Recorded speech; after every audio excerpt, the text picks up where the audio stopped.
Alright. Waterborne Poetry. Looks like you're having fun. What's the occasion this time? Whoops. Oh, do I spy a traveler and a Paimon? We were just talking about you. This is more serendipitous than finding Mora after face planting on the road. It's been too long. I'll bet you have some thrilling new tales from your journey to fill me in on. I can see it in your eyes. Excellent! I knew I could count on you. What were you talking about before we got here? Something fun? Or something delicious? We were talking about one certain traveler and how two's company but three's a crowd as the inseparable duo tore around Tibet, making 4 friends here and 5 more there, often at 6s and 7s as they brave the lakes and seas, collecting pieces of 8 and countless other treasures. They clearly must have 9 lives. Wink, wink. Let's hope they have less than 10 deaths. What the? It just gets worse and worse. Shortly, you may attend a grand banquet at Stone Gate. All will be dressed to the nines for majestic food and fine wines. And after 8 long drinks and 7 shorts, they'll each write 6 lines 5 times.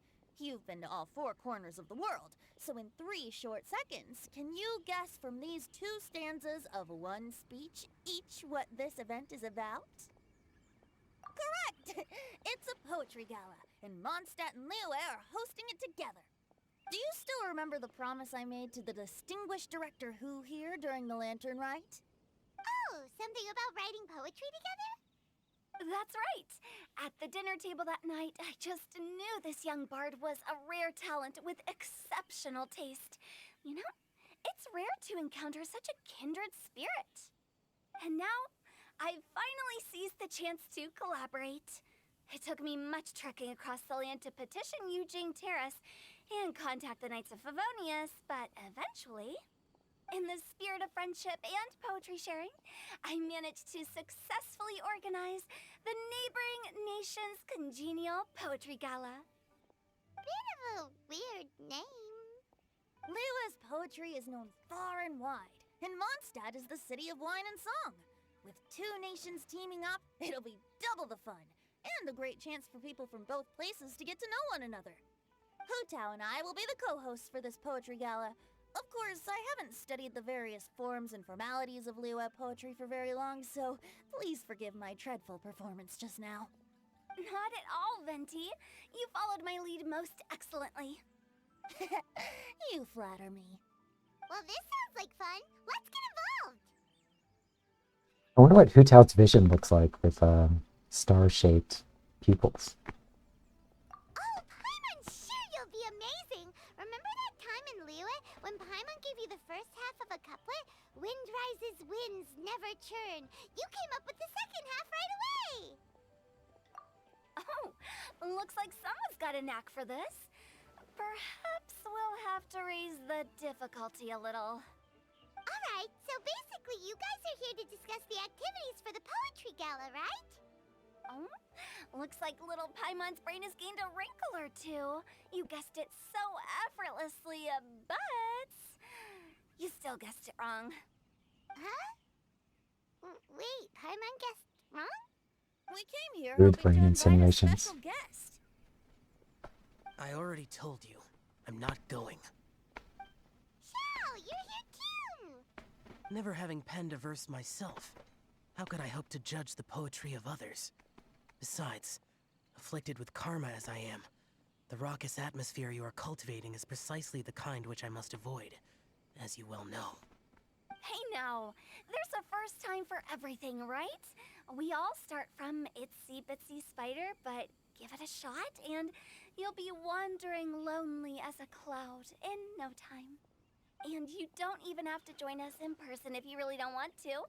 You can just watch the party from a nearby mountaintop and cheer us on. But at least head down and take a look first. It's right by the inn, and there's plenty of fun activities to get involved with. It can't hurt to take a quick walk and check things out. Besides, with the renowned traveler here, what is there to fear? I'll consider it.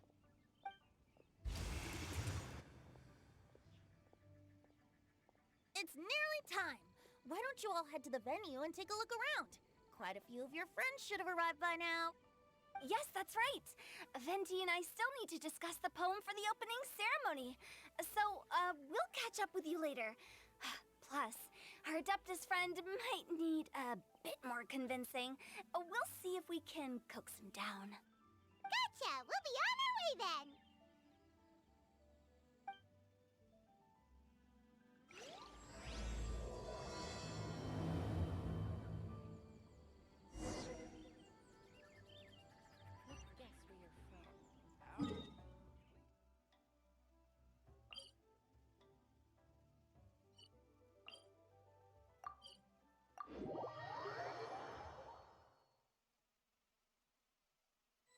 Wow, it's so lively!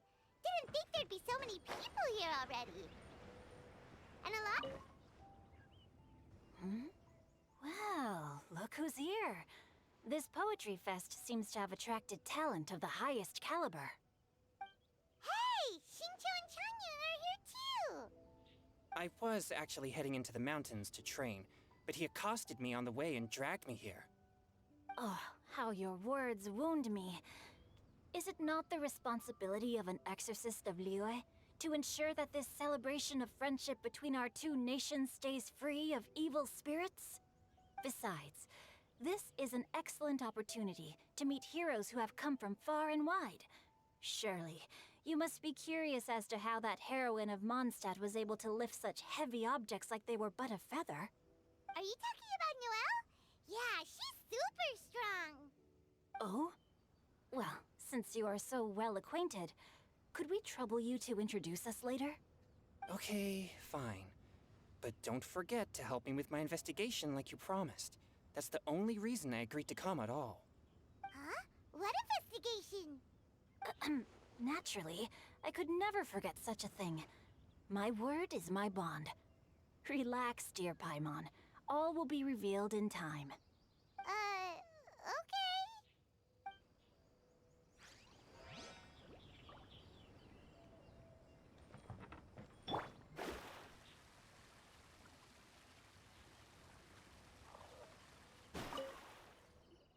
Diona! Traveler in Paimon? I didn't expect to see you here. Are you here to mix drinks? That's right. I was specially asked to attend this event on behalf of the Cat's Tail, and I'm also here as a mixologist representing the Mondstadt wine industry. You're representing Mondstadt's wine industry? Oh, you must be hating every minute of it. Of course I hate it! But it's also a perfect chance to destroy the reputation of Mondstadt's wine business once and for all! Come again? Opportunities like this don't come around every day, you know. Huh? How do you figure that? All I need to do is add some gross ingredients to the drinks, and I can create the most disgusting concoctions imaginable! Nobody will ever buy wine from Mondstadt again. Paimon thinks you'll end up getting the opposite result. Huh, just you wait! I ain't about to mess this up. Are you gonna write some poetry with us too? Poetry? I've heard plenty of bards sing in the tavern before, but I've never tried writing any myself. You should join in! It'll be fun! Fine, if I have time.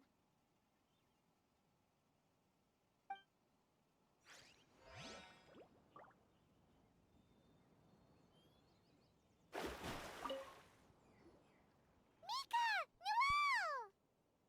Oh, it's the traveler in Paimon.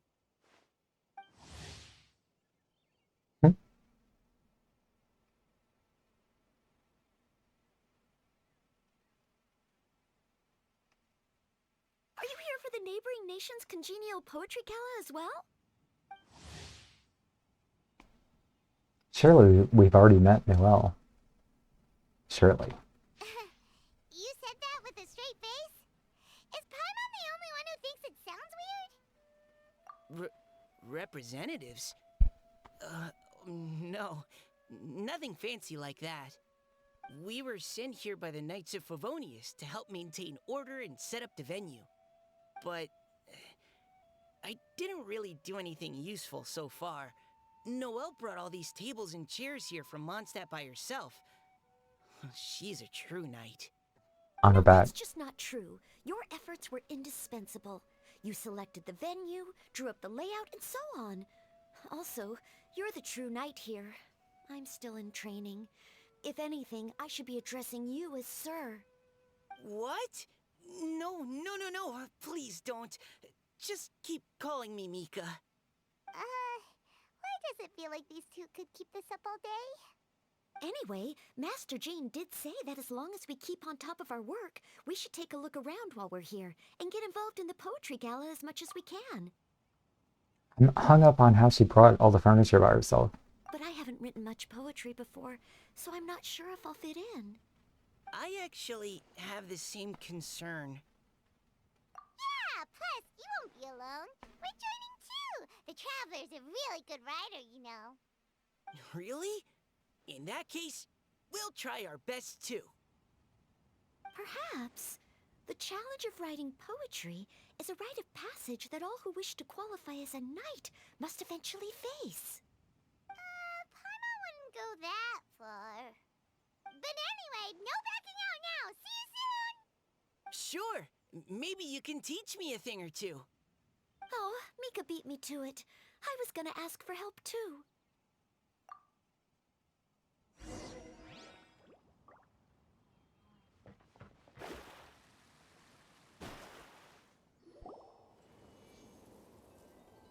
Poems and melodies wandering the wind, wafting to pastures beyond their home. Two greedy fishies struggling to swim. They ate so much that they're starting to groan. Animal crystal fly draped in gold robes, a bright little light from that glazed lantern glows. Benches pinch the rice and scoot while the boars of the forest anxiously root. Welcome one and all to this festival of poetry, jointly organized by Lua and Mondstadt. Or, in full, the neighboring nation's congenial poetry gala. We're your hosts, Liyue's verse-monger of the darkest alleys, Hutao. And Mondstadt's liquor-loving lyricist, Venti the Bard. The purpose of this event is to promote friendly poetic exchanges between our two nations. So please, have fun, talk to other people, and make some new friends. If you're here, you're our guest, so please enjoy this poetry fest. I'd also like to reassure everyone that this event welcomes people of all skill levels, from first-time rhymers to seasoned songwriters. If you ask me, the most important thing you can bring to writing poetry is authenticity. That means reaching deep down to all the thoughts and feelings you usually hide away or struggle to express, and putting them into words, just right from the heart in whatever form you like. To help everyone really cut loose and enjoy themselves to the fullest, Venti and I have carefully prepared 3 themes to be revealed over the course of 3 days. Let's get right to it. The first theme is Riddle Me This. Solving riddles, huh? Interesting. It's actually a pretty good choice for a warm-up activity. Whew. I'm glad they're not making us write sonnets or something right at the start. Does everyone see the lanterns hanging around the venue? These have been specially prepared for the riddle game. Simply write down your riddle and hang it on a lantern. Then Venti and I will select a few to pose to the crowd, and you will try to solve them. We'll now give you some time to write down and hang up your riddles. Feel free to walk around and talk with the other contestants to get the creative juices flowing. And remember, whoever guesses the most riddles correctly will get a prize. And with that, the neighboring nation's congenial poetry gala has officially begun!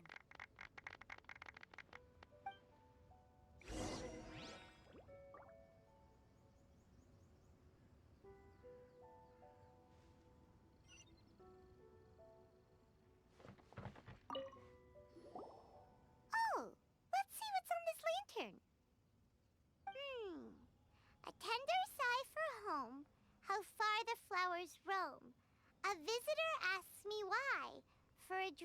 beyond the sky. Okay, someone from Liyue definitely wrote this one. I just read that one too. Liyue's poems seem pretty difficult to grasp. Dreams? Sky? Is it talking about some kind of bird? The sun? So it means something like, this thing's really far from home. It's in a vast area, and it's flying really high. Is that... Oh, you're amazing, Paimon! Oh, it looks like I still have a lot of learning to do. It's nothing, really. Once you've spent enough time in Liyue, you just sort of pick up on these things. Oh, I know exactly what you mean. Back when I was out with the Grandmaster on the expedition, I started picking up some local customs without even realizing it. But back to the riddle. Such Still haven't as... actually solved it. What could it be talking about? Something that flies high and far. Oh, that makes me think of dandelions. Oh, that makes sense. And Mondstadters believe that dandelions can carry your feelings on the wind. But maybe we're missing something? It can't be that easy. After all, it's a riddle from Liyue. What would their equivalent of the Liyue. dandelion be? Oh, if there even is one. What do you think, Traveler? Do I? Great! Then we'll have one answer ready to go when the game begins. Right, just like Venti said. As long as the interpretation makes sense and reflects our perception of the poem, then perhaps there are no wrong answers. Well, no matter what the real answer is, the guessing's all a part of the fun. Let's go look at the next one. Oh yes, I want to see if there's any Mondstadt-style riddles. Wait, so is there no guessing involved in this... in these riddles? This one says... Oh, this handwriting is just awful. I have 4 corners like a square pancake, but I'm stuffed and seasoned and carefully baked. I pass through the lips 1 piece at a time. The more you consume, the broader your mind. Oh, wow, Paimon's drooling from that one. Is there really a food that can make you smarter? Paimon's gotta try that. Oh, Paimon. You have to look past the surface-level meaning with riddles, or you'll fail to plumb their depths. Huh? So have you got any ideas, Shinjo? Well... Xingqiu just hung that riddle up a moment ago. Oh, so this is Shincho's riddle! You know, Paimon was expecting you to write something a little more... elegant. This festival is about building friendship and mutual understanding. With so many friends from Mondstadt present, I thought I'd try writing something more accessible and less flowery, so that more people could enjoy it. Hey, not bad! So, buddy, does that mean you can tell your old pal Paimon the answer on the sly, or...? Not a chance. You'll have to wait for the answer to be revealed, just like everyone else. Ha! Meanie! If that's how you feel, why don't you try and stump me with a riddle of your own? Maybe Paimon will! We'll see who stumps who! Traveler, you'll help Paimon come up with a riddle, right? Ha! At least you're nice to Paimon! Then I look forward to seeing the fruits of your literary labors. Ha! Prepare to get stumped!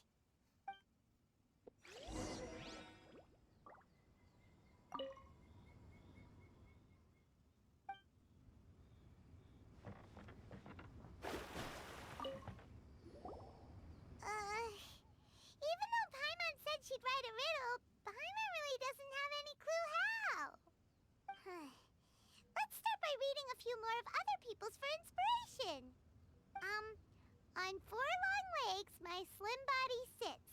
I eat not a bite and drink not a sip. With a passionless face, I greet countless guests, whom I carry all day without needing to rest. Is this talking about some kind of animal? It's a chair. Huh?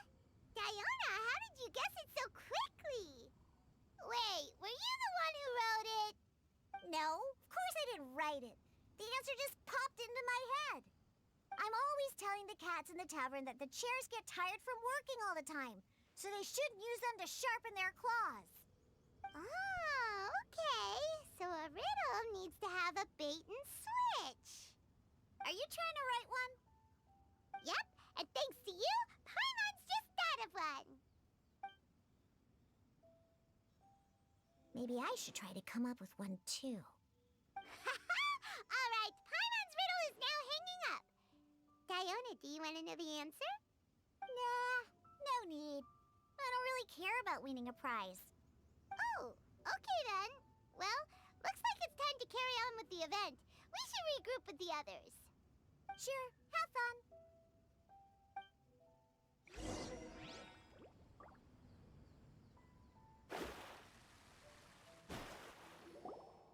Hey, looks like everyone's about done mingling and riddling. Gather round and look this way. Venti and I have selected several riddles from everyone's contributions, and we added a few of our own to the mix for good measure. Shortly, we'll randomly select a few to read aloud. If your riddle gets selected, remember that you have to announce the correct answer at the end. Anyone who guesses correctly gets 1 point, and if nobody guesses correctly, the writer of the riddle gets a point. Sounds fair to me. Of course, when the riddler reveals the right response, it only counts if everyone agrees that it's not too far-fetched. That's right. Now, if there are no more questions, it's time to reveal the first riddle. Hopefully they'll draw at least some that I can get. Oh no, does only the first person to solve it get the points? Ugh, that means I have to be first to raise my hand. Please choose Paimon's riddle. Please choose Paimon's riddle. Riddle number 1. Let me see here. This riddle is, unique, especially the handwriting. I have four corners, like a square pancake, but I'm stuffed and seasoned and carefully baked. Baked. I pass through the lips, one piece at a time. The more you consume, the broader your mind. They drew Shinchos! Better answer as quickly as you can. You don't want someone else beating you to it. You brat! It's pizza! The answer is pizza! Even without the author coming forward, I can confidently declare this answer wrong. I mean, how does eating pizza broaden your mind? And while I'm no expert in exotic dishes, if I'm not mistaken, pizza is round, is it not? Like mora meat? But eating pizza makes you happy, and being happy makes it easier to face problems that need solving, so... Okay, Paimon admits she may have jumped the gun on this one. Maybe it's some other kind of food. No. Riddles are never that simple, and it needs to be something that makes people more intelligent. If Paimon had known it was gonna be this tough, she'd have read more books in her time. What is it? Have you got it? Huh? Oh, gotcha! Bucks! The answer is bucks! That was quicker than I expected. I was quite proud of that one. Oh, it appears the riddle writer has announced the answer. Okay, 1 point to Paimon. Huh? So the answer was books? Oh, how did I not get that? Come on, Mika, concentrate. We're awesome at this!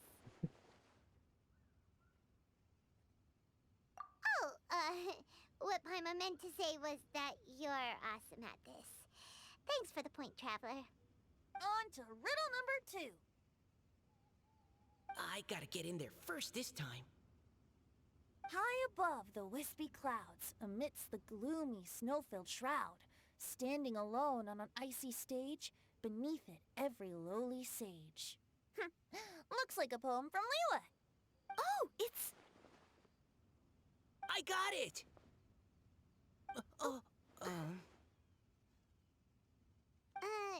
Looks like those two have some ideas. Could it be some kind of plant that lives in cold, high places? Mountain.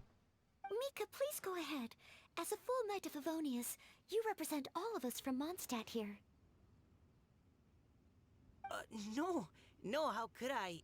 It was you who thought of it first. You should be the one to guess. Well, my answer isn't necessarily correct. Besides, it's first come, first served, and you beat me to it. No, I didn't. You were just before me. How gracious and considerate our fellow competitors are towards each other. A wonderful sight to see. How about both of you say your answer at the same time? If you're both right, you'll each get a point. Oops, I didn't realize we'd made such a scene. Oh, crud. I guess we dragged that out a bit. So, Noelle, what do you say? Yes, let's. Our answer is... Cecilia! Oh, that certainly sounds like a good candidate for the correct answer. A flower that blooms on the highest peaks and known for its exquisite beauty. The Cecilia is held by many Mondstadters to be the true Windbloom. Although, since the writer hasn't yet come forward to announce the answer, this probably wasn't the answer they were looking for. Sorry. Any other answers? Oh, I can't believe I was wrong. Maybe it's a plant from Liyue. Is the answer Chongyun? The poem does evoke a strong sense of quiet, proud solitude in a high place. Correct! I wrote this one. Chongyun is the right answer. No! Shinjo got it before Paimon could.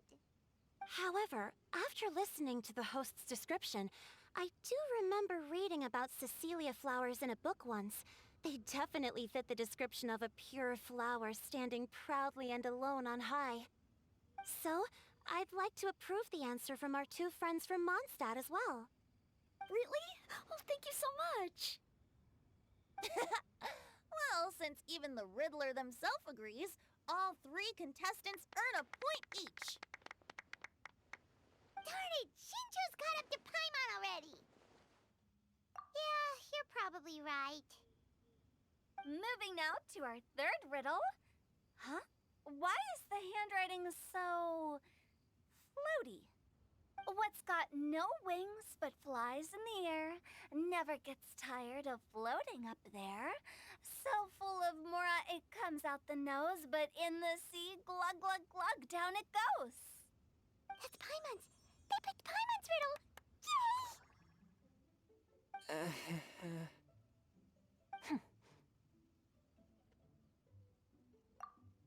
What is it? Why isn't anyone guessing? Is Paimon's riddle too hard? That's not quite it. More like, it's so ludicrously simple that we just cannot believe it. What? No way! Well, go on then. Tell us the answer if you're so sure. The answer is Paimon. What? Does Mora come out of her nose? I was actually gonna say Paimon too. Me too. No! You're all completely wrong! How the heck did you all think the answer was Paimon? Paimon, do you have wings behind your back? No. You're always floating, but you never seem to get tired of it. And Paimon has a very healthy appetite, which must cost the traveler a lot of mora and meal expenses. I've heard from the senior knights that the traveler rescued Paimon by fishing her out of the sea. So, that means Paimon can't swim. So if she fell in the sea, then... Glug, glug, glug.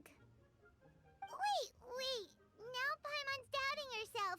What was the answer again? No! You're all wrong. The answer to Paimon's riddle is obviously the Jade Chamber! You know, the Jade Chamber that's always flying up there in the sky? Is that so? I still maintain that the riddle actually describes Paimon more accurately. In fact, if we just added 2 more lines to the poem, it would be the perfect riddle. Huh? What do you want to add? The traveler's companion and talkative guide, a praiseworthy presence always by their side. Aw, do you mean it? Can we really add that part? You think so cute? Okay, then Paimon would like to announce that the correct answer to the riddle is the widely adored Paimon! Great! And with that, the widely adored Paimon has gifted a point each to everyone who answered just now.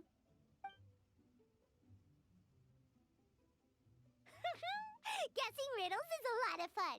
And even though Paimon didn't manage to beat Shinto, Paimon still feels like she got a little smarter. Oh, didn't Chongyun mention he was investigating something before? Let's go ask him about it.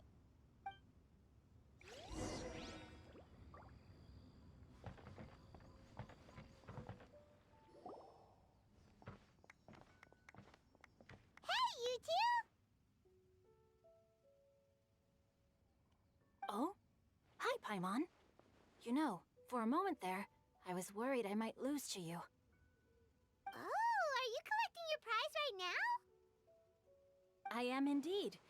Though, if you really want it, I'd be more than happy to give it to you. Seriously? Wow, what is it?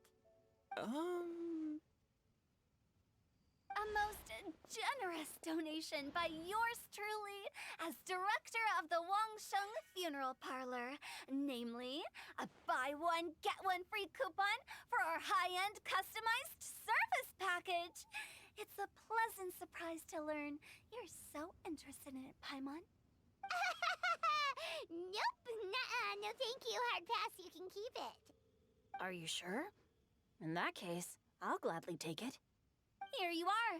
Now remember, this package comes with our anytime, anywhere, on-demand collection service. Just give us a call and we'll be right there. With any luck, we'll still show up even if you're unable to call. So, to what do we owe the honor, Paimon? What do you mean we? Chongyun's the one Paimon's looking for, not you. Wasn't he saying something about needing help? Oh, yeah. That. How about I put it in riddle form? Huh? Isn't the competition over? 'Twas like a demon not demonic, or devil devoid of the diabolic. Afar it floated free above the ground, but when approached, though sought, naught could be found. With the sun. Sounds to me like you encountered The a ghost. ghostly little ghosty in the Not the wild. ghost. The moon.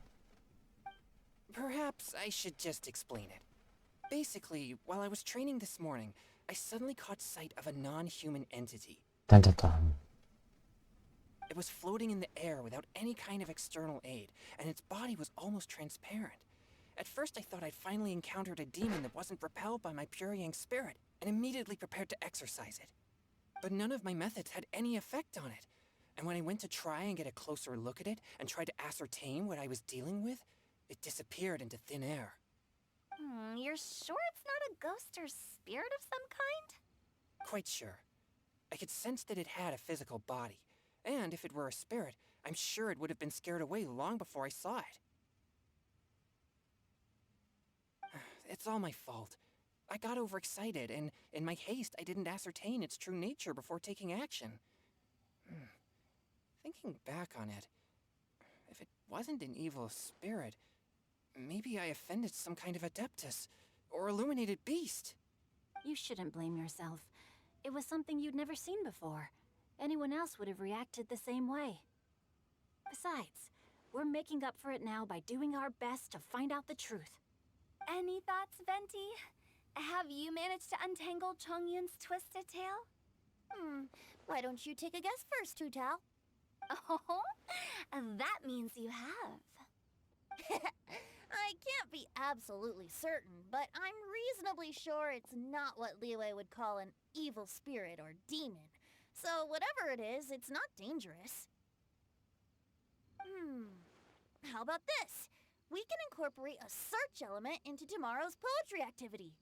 Oh, does that mean we get to play outside while we write poetry? Close, but no. Good ideas could just pop into your head out of thin air, but if you ask me, everyone should relax tonight and get a good rest before tomorrow. You say that, but your gaze keeps drifting over towards the wine stand.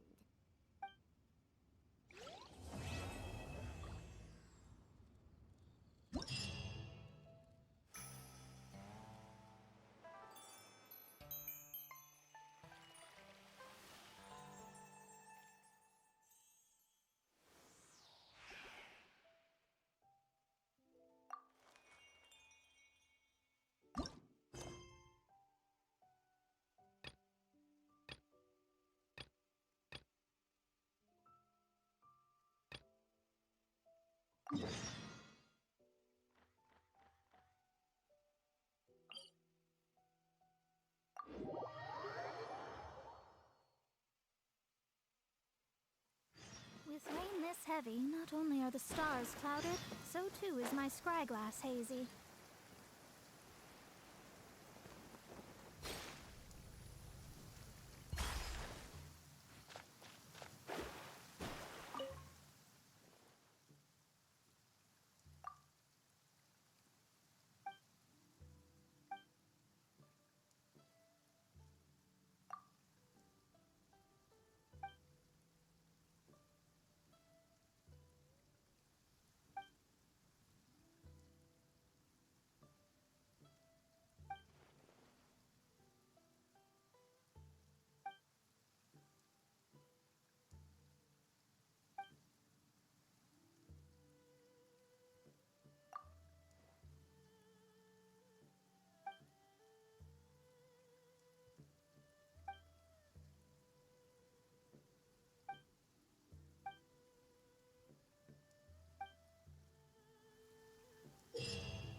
Electro charge.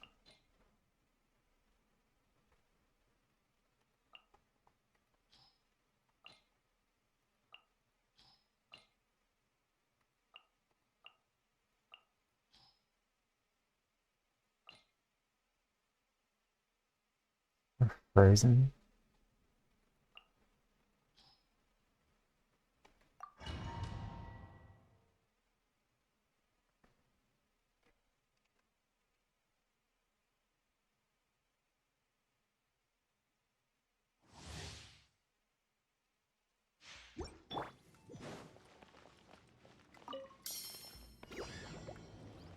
By royal decree. You, Glade!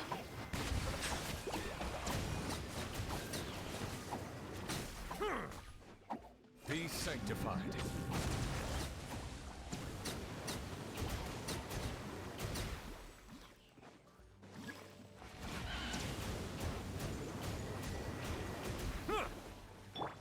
Shadow Raven, let night fall. To ashes. Don't be scared!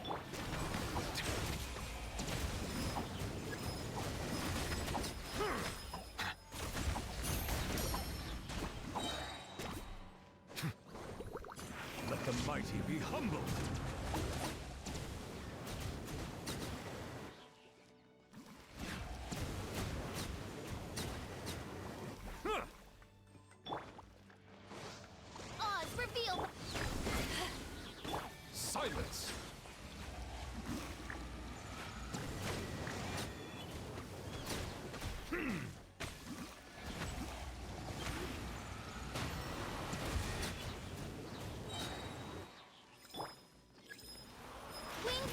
business! Come! The tides beckon.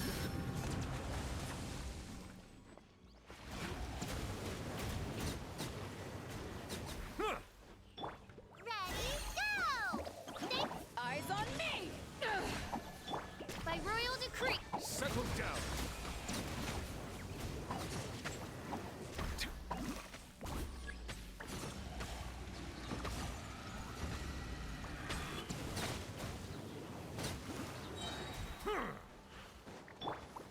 As you wish, main Fräulein. you play, yeah? Let the mighty be humble. Silence.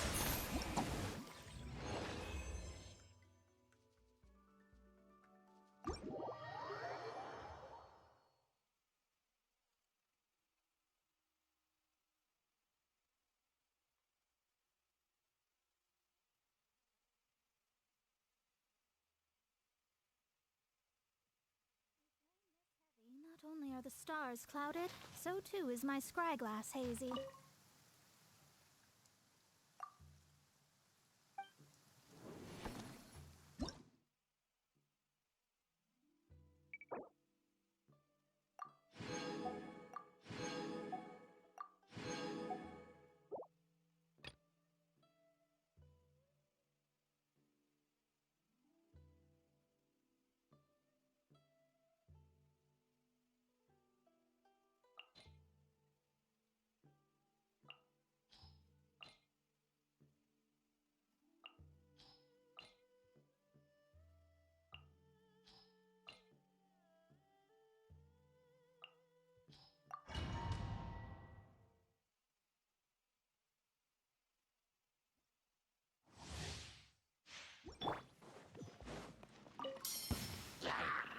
Odds revealed by...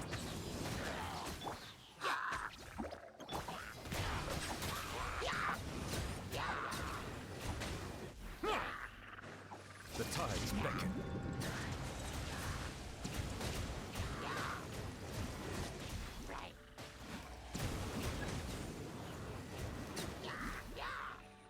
Settle down.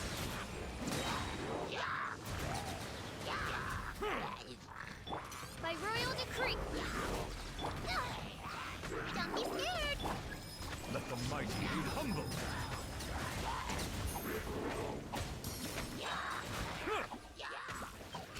Silence.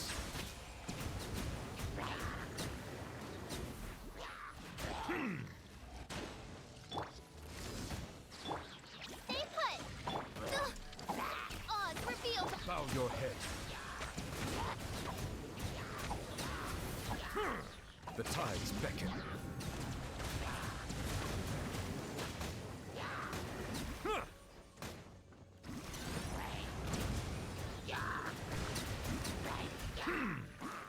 Settle down.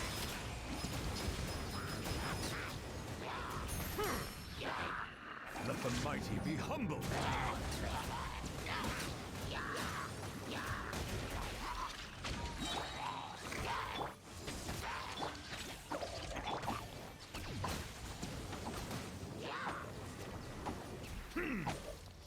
Silence.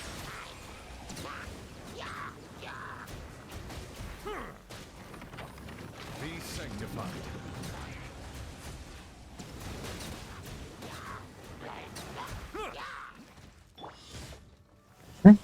Whoops. By royal decree! Settle down.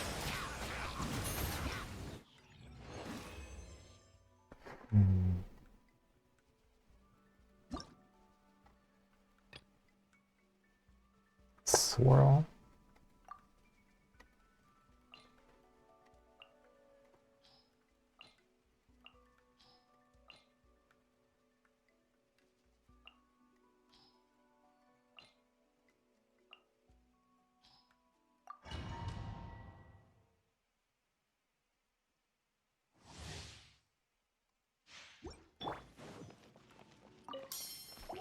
Odds revealed thyself! As one with wind and cloud. You play, yeah?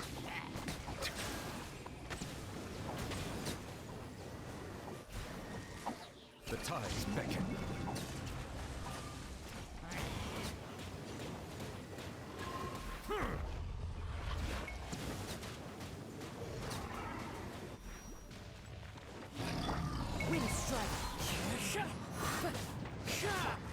By royal decree. Stay put. Hey, no. Silence!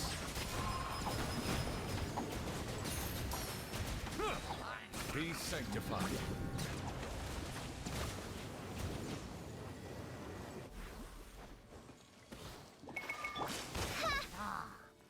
Shadow Raven. Clouds high. The birds come. Uglay, you're up. Bow your head.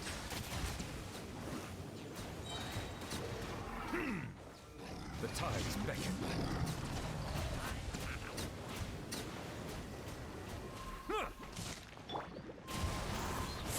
As one with wind and cloud.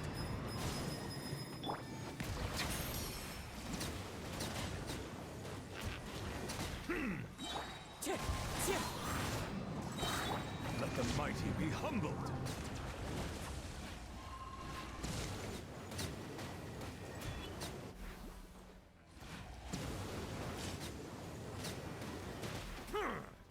Odds revealed. The wind knows me. Clouds hide. The birds come. Don't be scared. Silence!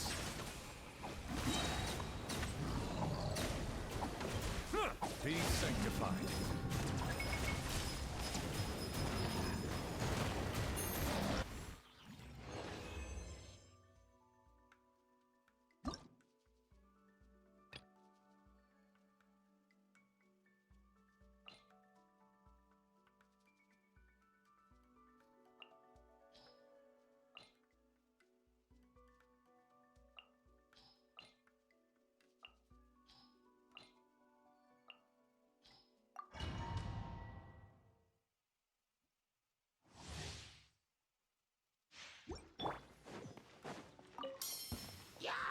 By royal decree.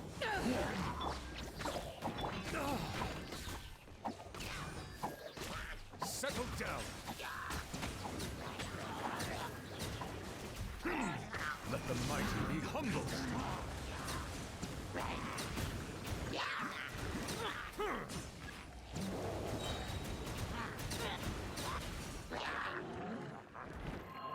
An oversight on my part. Bow your head. The tides beckon. Oh.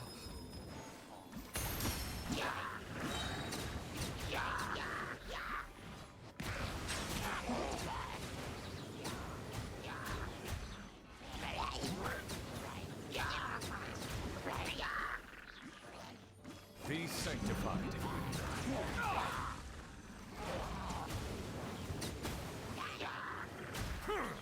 Silence!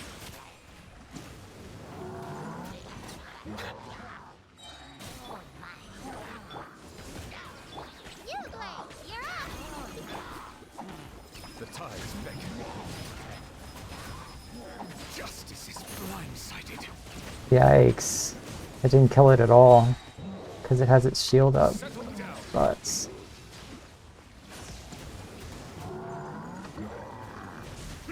I'd have to redo this. Don't be scared. Let the mighty be humbled.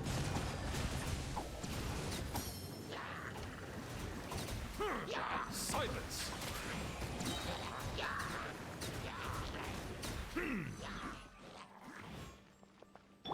Odds revealed.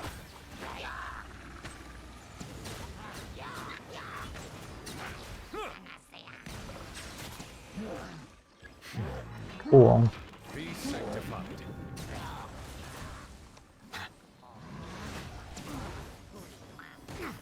Cool.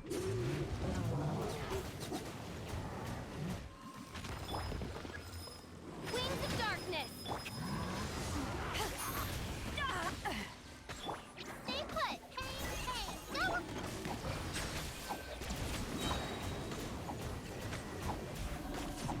Let the mighty be humbled.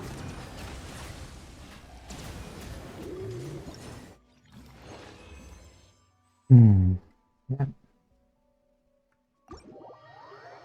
Wait. That doesn't give me the rewards. I was supposed to pick select stage. Yeah, now I'm gonna have to go through the loading screen again. Maybe I can get it from the event menu.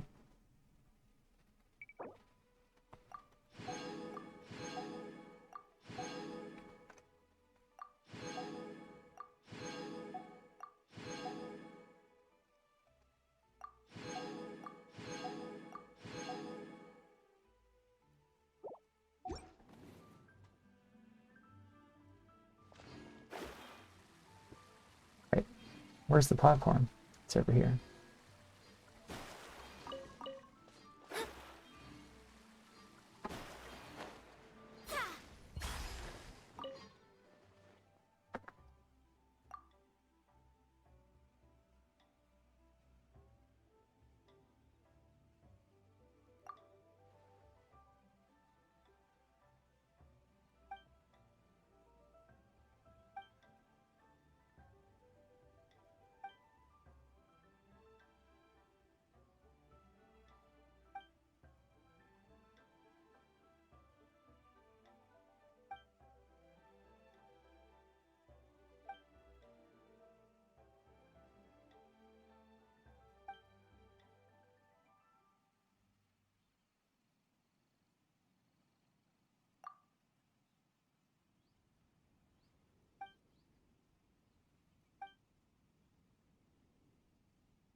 I think there's a select stage option again.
Cool.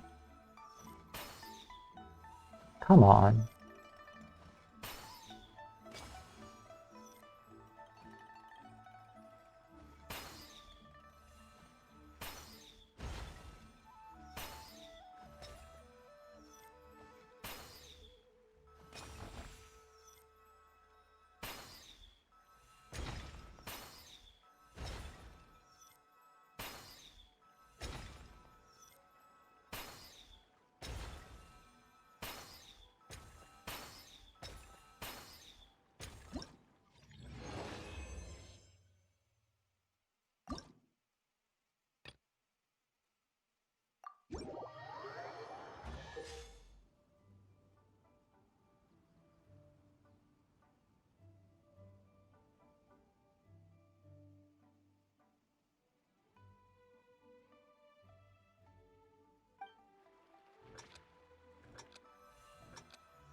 One need not scry to know today's weather will be good.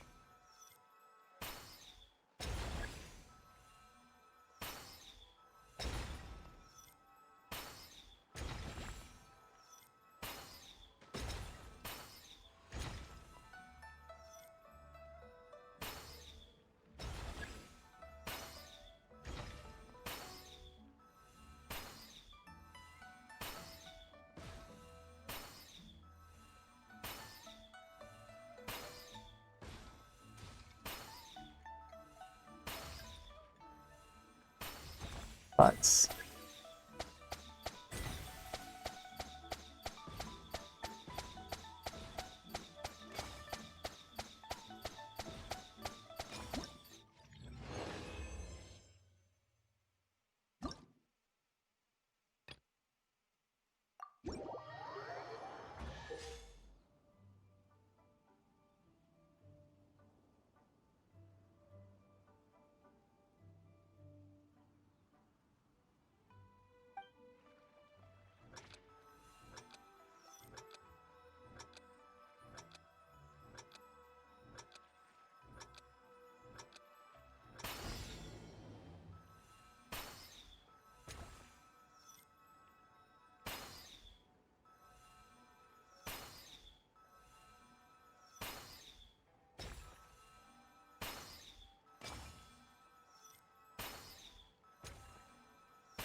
What? Why can't I reach it?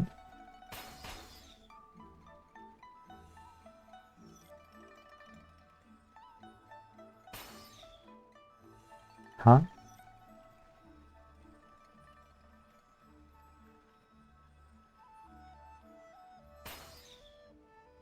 I don't get it.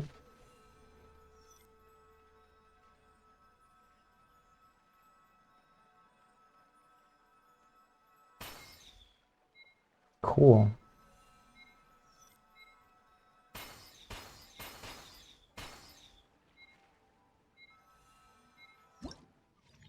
Oh, can I move?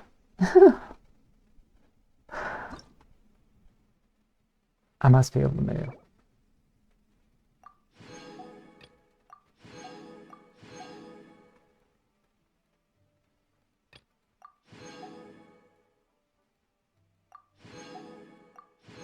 Didn't end up mattering.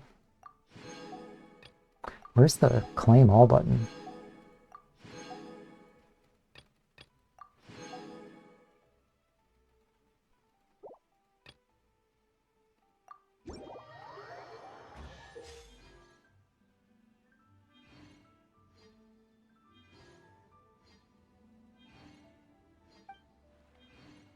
Yeah, I can move. Oops.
Whoops.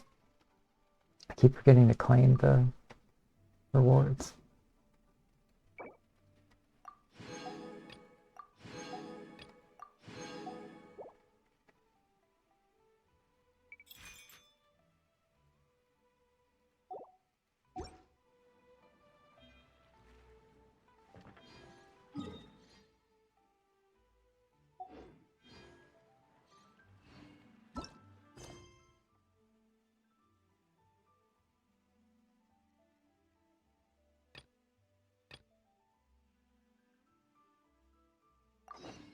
Fate is called as such, for it cannot be changed, nor can it be reversed.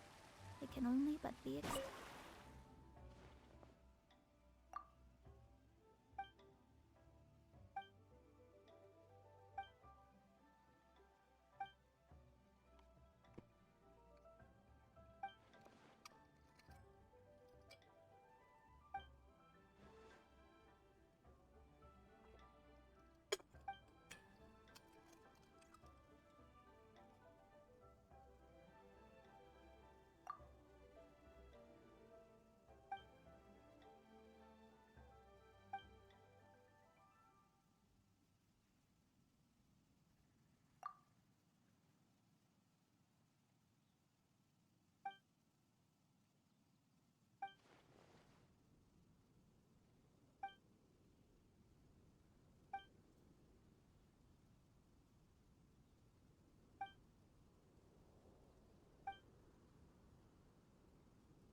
automatically equips the camera when you get there.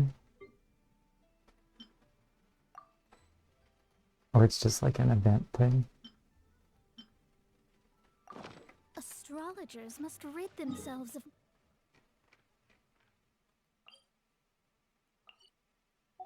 material desires.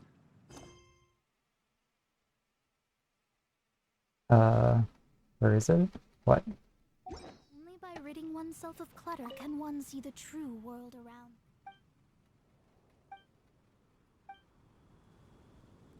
Where is the spot? What? Maybe here?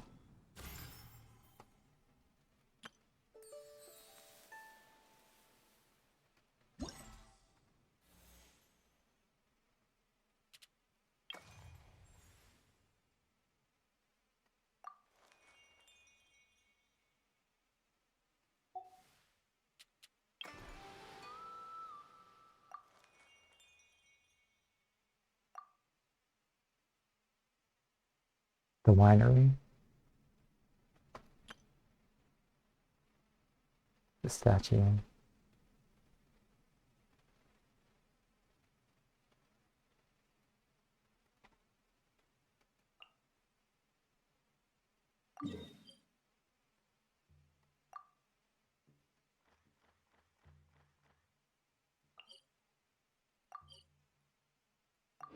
Maybe they're all on the map. I just didn't see them.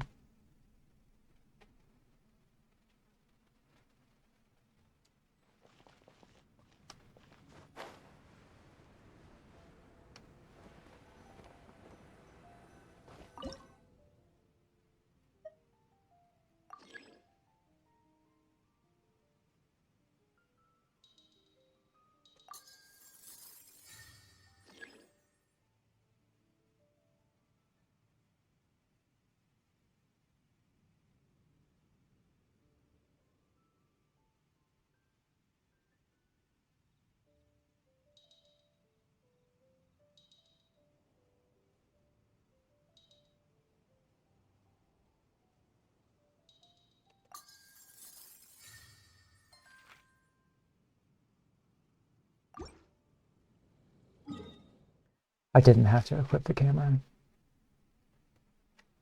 Wait, wasn't one of them here?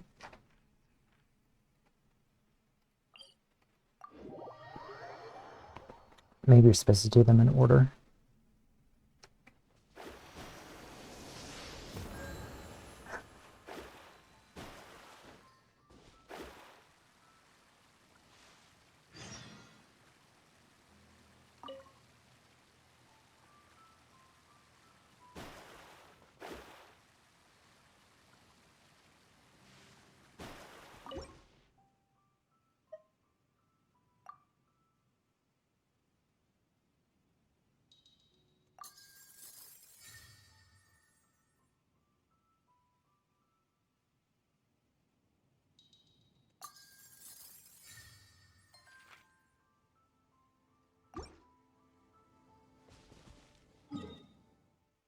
Yeah.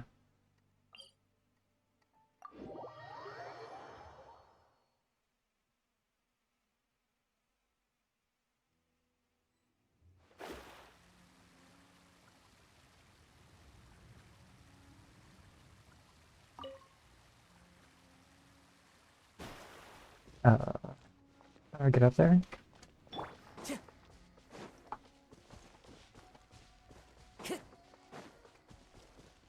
Time to go.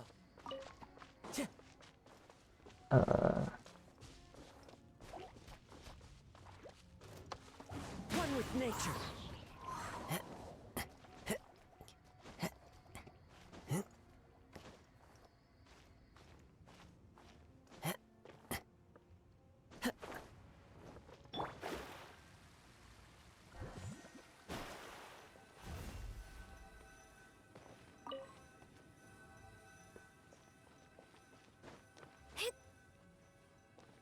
They don't count vertical space for leaving you alone.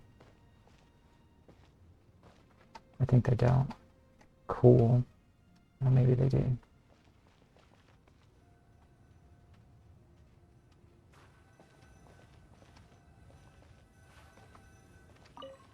The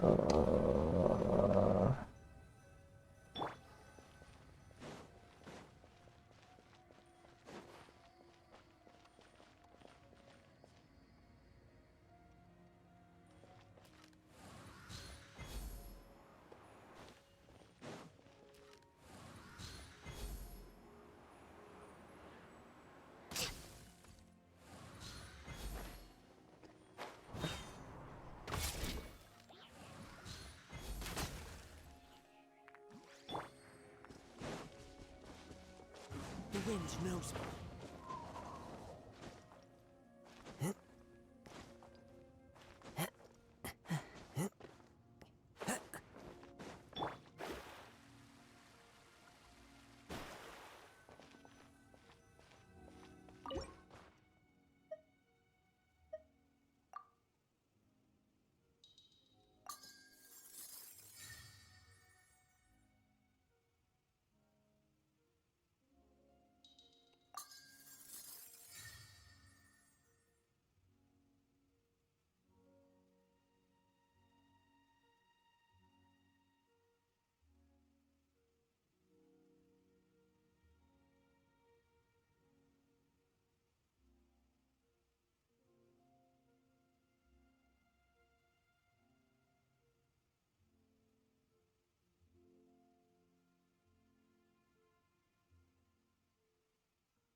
If you say so.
There's 12 of these locations.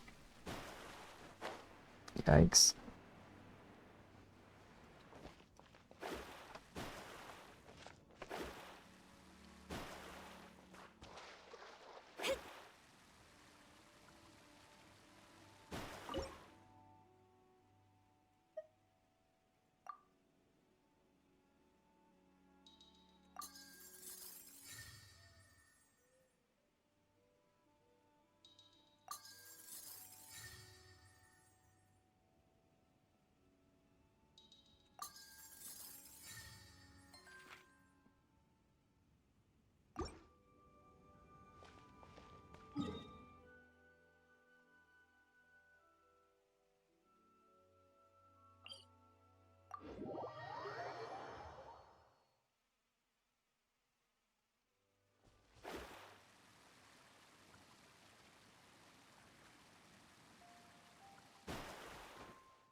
It's on the other side of these mountains. No, it's just down there. Maybe.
Keeps getting hung up on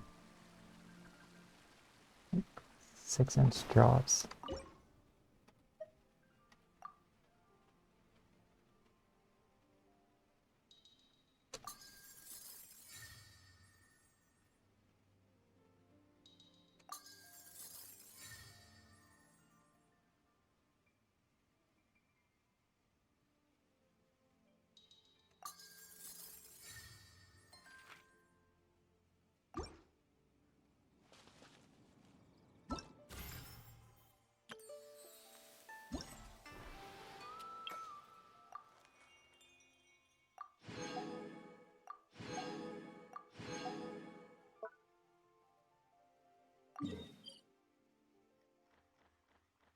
Uh,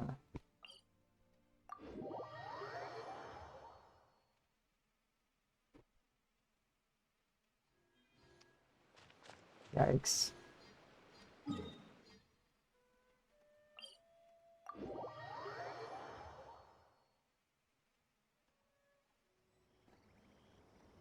What?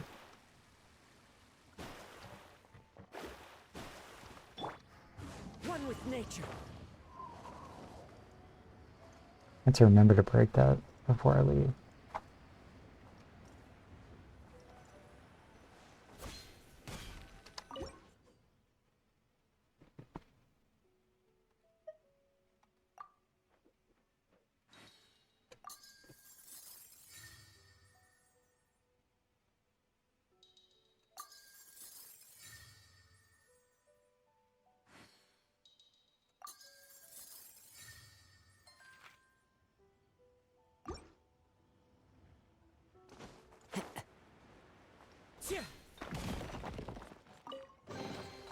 Who says there aren't benefits to a life of war?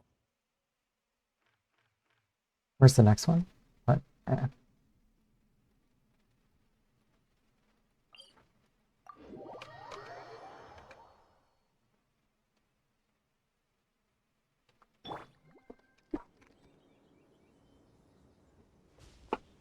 Scry the sky. I'm not gonna make it.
Into the wind.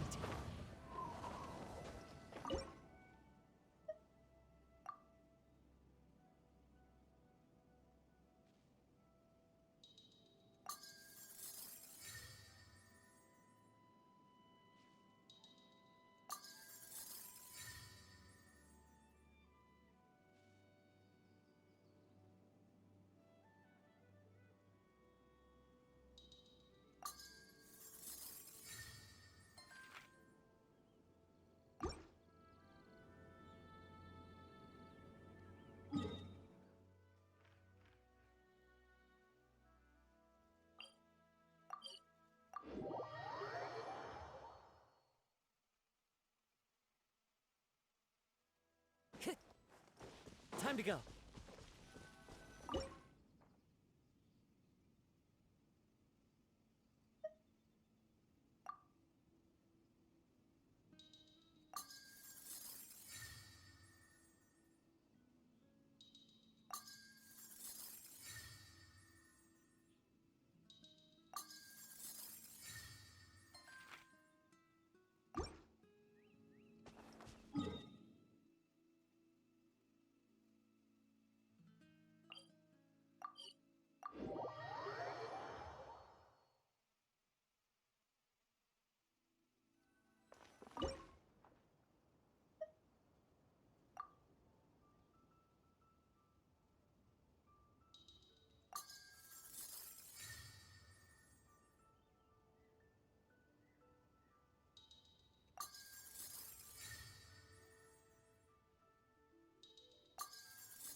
Looks like it's about time to head over to the...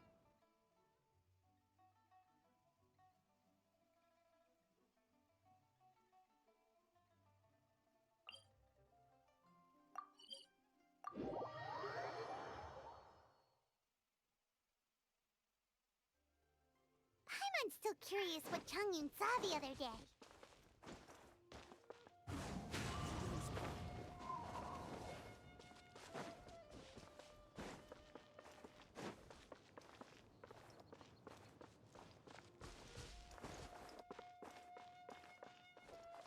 Into the wind.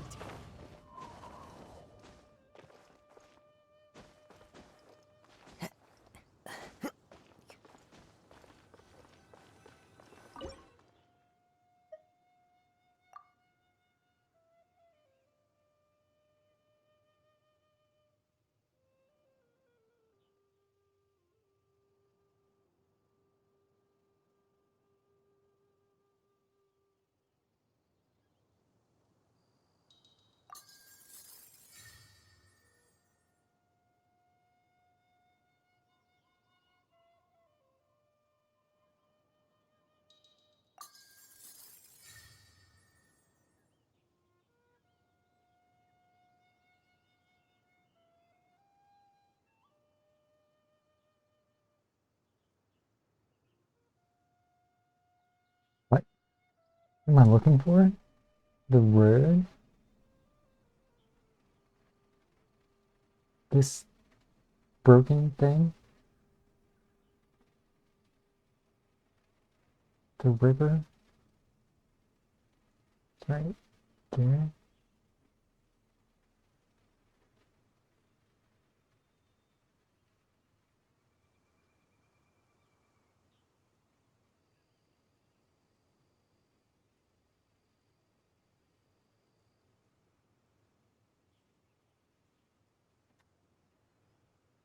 Uh,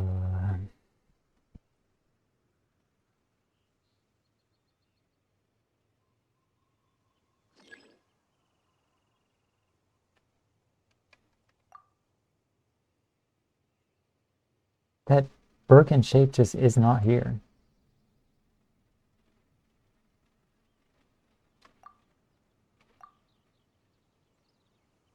The tree.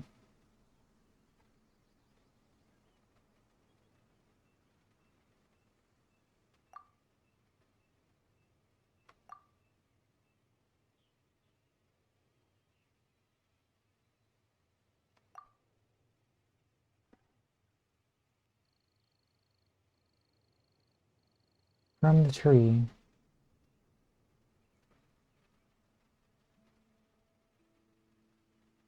What is this little hill?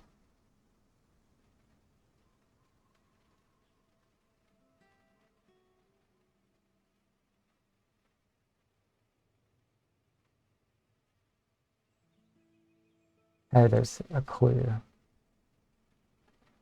Cool. It's way over here.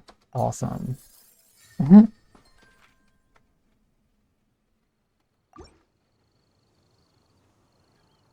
Where is this giant body of water in that image?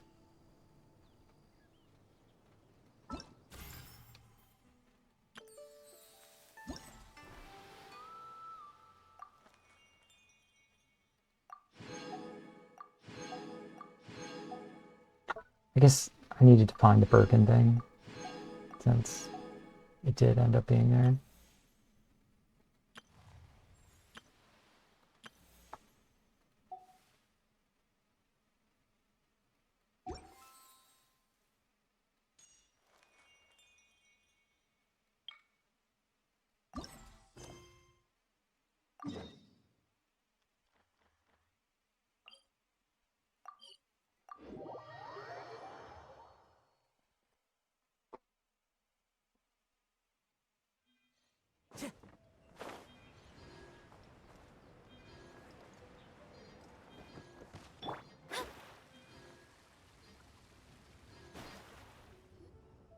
Wow, everyone got here so early. The sun is shining bright today. As soon as that leaf floats past Stonegate, we shall reveal today's poetry theme. The theme of the second day of the neighboring nation's congenial poetry gala is pairing couplets. Pairing couplets? Oh, I've heard of that. It's a Liyue art form where you have to create new lines of poetry based on fixed rules. Kind of like a fill-in-the-blanks game, but for poetry. Heaven and earth, rain and wind, the endless sky and the boundless land, forest borers and ocean shrimp, lavender melons and matsutake shrooms. Based on a given line of poetry, you must create the second line to form a pair, or couplet. As long as you take inspiration from the wide world around you, you'll find it's not so difficult after all. The two lines should be neatly matched, complementing each other both semantically and rhythmically. In essence, it's just like most other forms of poetry. To buoy your imaginations and allow the winds of inspiration to fill your sails, we've added an additional component, an inspiration walk. An inspiration walk?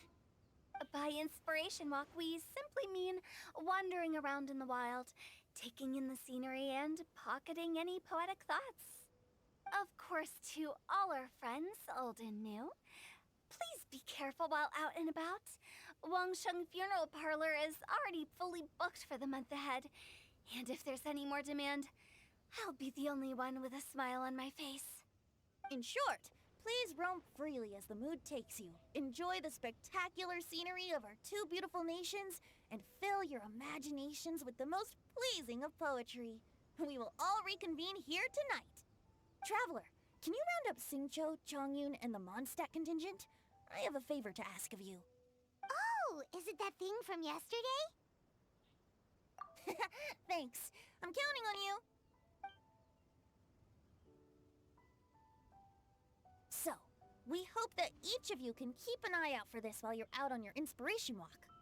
Are you sure this is okay? It was just something I ran into, and now we're imposing my business on everyone else. Oh, please don't say that, Mr. Chongyun. Master Jean ordered us to work with you however we can to improve cooperation. Helping each other out is exactly what we're here for. Besides, investigating any strange occurrences near Mondstadt and making a report to the Knights of Favonius is also part of our job. I don't mind either, because while we're out, I can look for new cocktail ingredients too. Just think of it like an outing with friends. It'll be fun. The way I see it, you should just humbly accept their willingness to help. All right. In that case, thank you all very much. I will be sure to repay your kindness someday. Now, how about we split into two groups for the day? You mean to cover more ground? Not just that. Don't forget, this is still part of the Poetry Gala. If we all see the same sights and sounds during our inspiration walk, how can we write unique poems? That's true. But how do we decide who goes in which group? Why don't we draw lots? Yeah! That'll make things even more fun! Drawing lots? But what if I end up with the Liyue crowd, and I can't think of anything to say to them? I've got the slips of paper here. Who wants to go first? Oh, Paimon! Paimon wants to go first!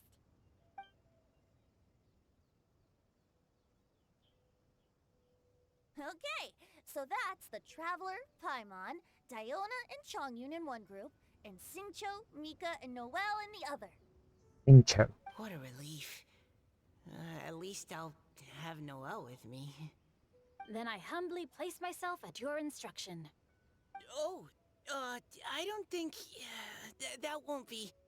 I also await your guidance. Take care, everyone. See you all tonight.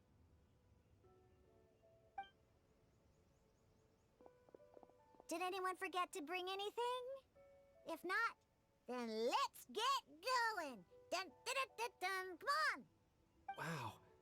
Are those ears and tail real? So fluffy. Alright. Miss Diona, is there some place in particular you would like to go? Just call me Diona. Since we're trying to find that thing you saw, why don't we start with the place you saw it last time? Captain? Hey, quit messing around.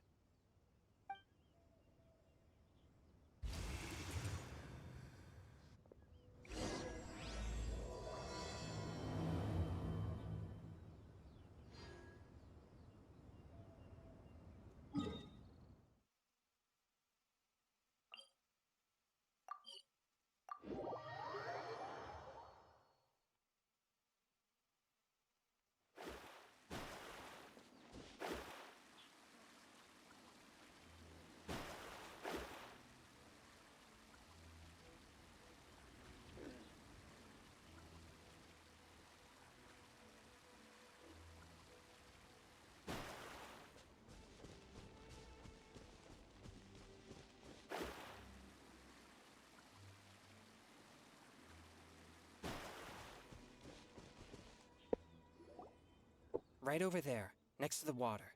That's where I saw it. But it was a little foggy at the time, so I didn't get a clear look. The view from here is great, but there's kind of a gloomy atmosphere around here. Is this the kind of place you like to take a walk? I wasn't taking a walk. I come here to train. Train? Like how knights train for combat? It's a bit different. As an exorcist of Liyue, my training involves practicing techniques for the exorcism of evil spirits. Exorcism? I've always wanted to demonstrate the power of exorcism, but it's a pity. I've never actually gotten the chance. Chongyun is 1 in a million! He has pure yang spirit, so as soon as he gets close, evil spirits run and hide! Huh? Isn't that a good thing? It's awful. Have you ever heard of an exorcist that's never seen an evil spirit? A lot of people think I'm a fraud because of this condition of mine. Your physical constitution is far rarer than the techniques still passed down by exorcists today. You should treasure it. Conqueror of demons. Is that a friend of yours? Yep, this is Xiao, an adeptus of Liyue! An adeptus? Wow, I've never seen one of those before. Hello, Mr. Adeptus? Just call me Shao. So, are you here to train too? Or are you out for an inspiration walk? When I heard about the exorcist's encounter, my suspicions were roused. That's why I'm here. I've already informed the owner of the inn. If you see anything out of the ordinary, return immediately and leave it to me. I'm really sorry. I didn't mean to drag even the Conqueror of Demons into this. I have already patrolled the area and found nothing amiss. Either the anomaly you encountered was no evil spirit, or perhaps it already left. I guess that means we came all this way for nothing. If there's no other business, I'll be taking my leave now. Yeah, you should come! There's no one else around here anyway, so you don't need to worry! But I would also be honored if you joined us, Adeptus Shao. It is a rare opportunity, and I have many questions about exorcising evil spirits that I would like to ask you.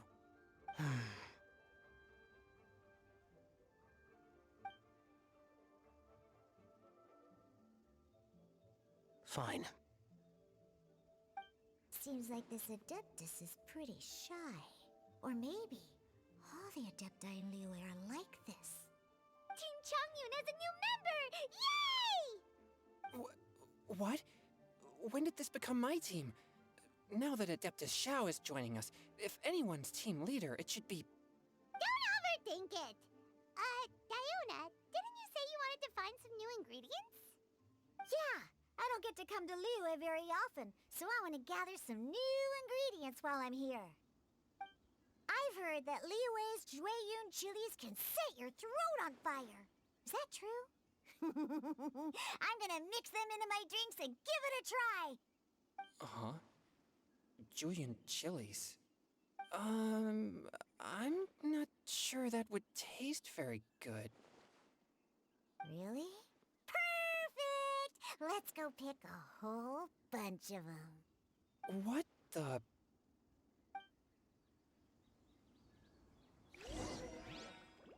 As well as Chongyun chilies, I also need some slime condensate or loach pearls.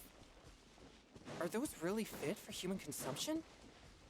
This is starting to sound like something Xiangling would make.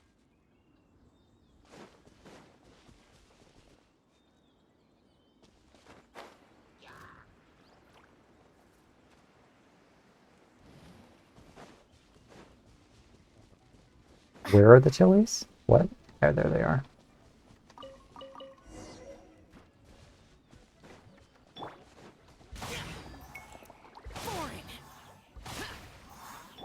Fourth, my blade! On the rocks! Ha!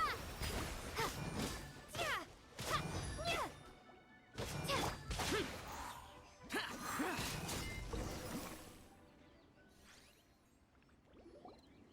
Okay, this should be enough. Diona, you seem really committed to, making alcoholic drinks available to people of all tastes. What? No! Never! I hate alcohol! When grown-ups drink too much, they get that stupid drunk look on their faces, can't speak clearly, and don't even respond properly. Sometimes, they just sleep on the floor all night. Alcohol is the root of all kinds of evil. So, I'm on a mission to mix the most disgusting drink in the whole world and show everyone just how awful alcohol really is.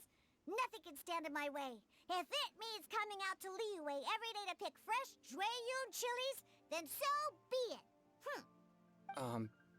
Is it really worth all that effort? Yeah.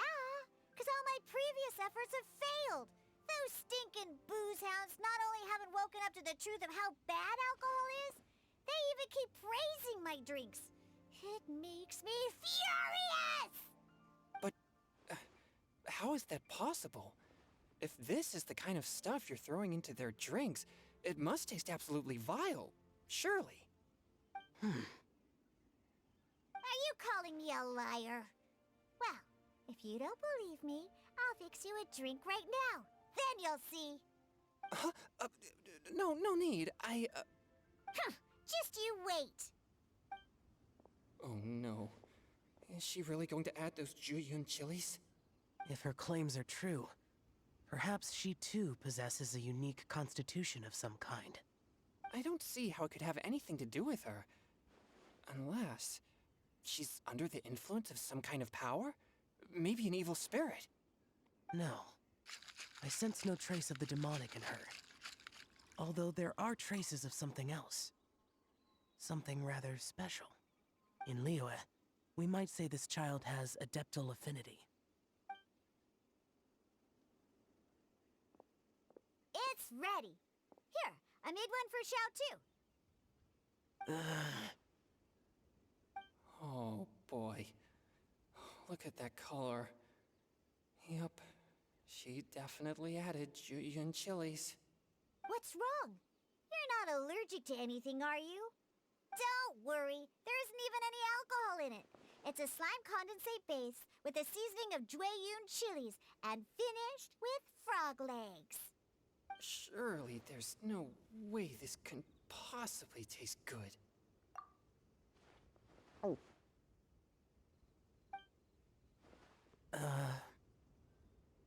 Xiao downed it in a single gulp. Oh, great. If the Conqueror of Demons drank it, it'd be rude of me to refuse. Oh! Chongyun drank his too! Is he gonna be okay? This drink is... Delicious! It does have a touch of Jueyun chili, but it isn't at all overpowering. It's completely different from Xiangling's cooking or those drinks Xingqiu makes to mess with me. It's crisp and refreshing, with just a hint of numbness, and the Jueyun chili flavor combines with the smooth but not slimy texture of the frog legs to form a heavenly mixture. And oh, the slimes! Can we talk about the slimes? Before this, I never knew that they had such a pure and herby taste, like fresh grass after the rain. The power and purity of nature distilled into a cup. Amazing! Simply unbelievable! That's right! Slimes are absolutely sublime! Oh, I failed again!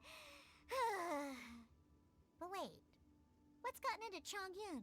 He's been so quiet up until now. I'm great, and I gotta try another. Diona, if you please, one more.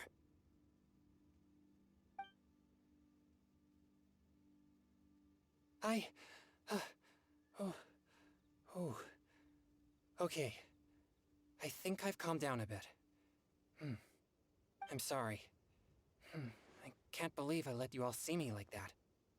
It's fine. My fault for not checking your spice tolerance first.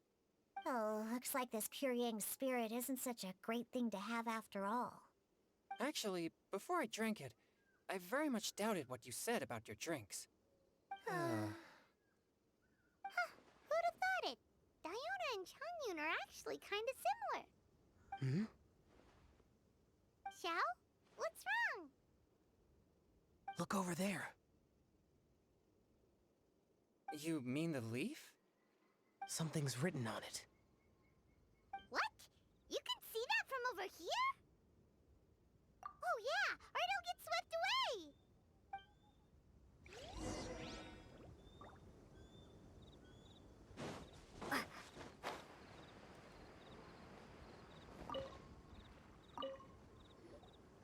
There's a poem written on it.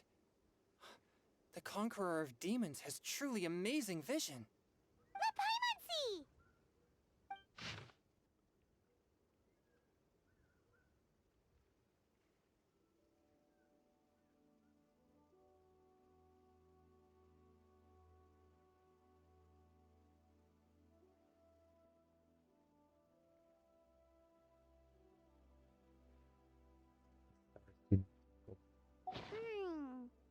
It sounds like the author is writing about the first time they met their true love. Although the following lines suggest that they didn't end up together. Why write a poem on a fallen leaf? The flowing waters are ruthless. They carry the leaves away with the current. This poem would likely have vanished into the void had we not found it. It makes no sense to me. The void? That's true. I've heard Xingqiu say something similar before. When there's things that you're unable to say, or just never had the chance to say before it was too late, if it can be put on paper, it can be expressed as poetry. Is it kinda like wishing at a fountain? I used to do that sometimes when I was little. So, that means that our mystery poet was probably hoping that someone would read it, right? You think? Then, should we write a poem in reply? But we don't know who wrote it. How can we reply? Why not go upstream? Upstream? Why? The ink looks fresh. It can't have been written too long ago. This withered leaf floated down with the current. If we travel further upstream and drop a leaf into the same waters, it should be carried down past the original writer. Cool! Aw, this is so romantic! Communicating with a mystery person using poems on fallen leaves! But how do we make sure that they'll receive it? We can write extra copies and drop the leaves in different places. As they say, where there's a will, there's a way. Surely at least one of our leaves will find a path. Either way, it's our only option. Then let's make like a tree and head upstream!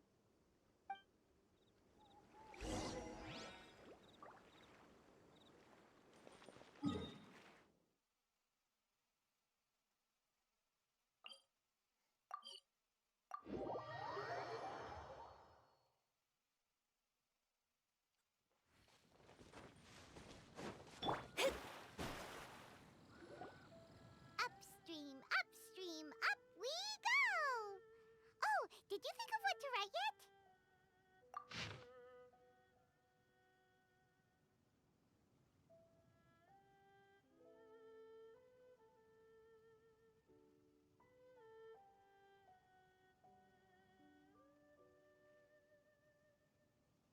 Ooh, great! Now give it here, and Paimon will toss it into the water.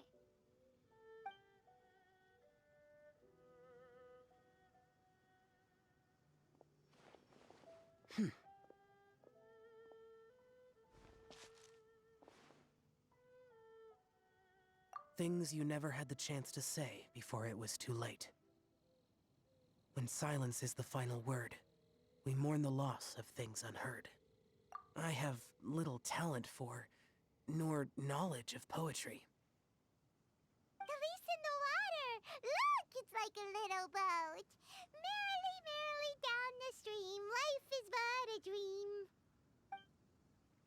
We should probably pick up the pace. We still have a few more leaves to set afloat, and we need to get back before it gets dark. Okay, let's go! Uh-huh. What's this? You two having a private chat? No, it's nothing. I just hope this isn't all in vain.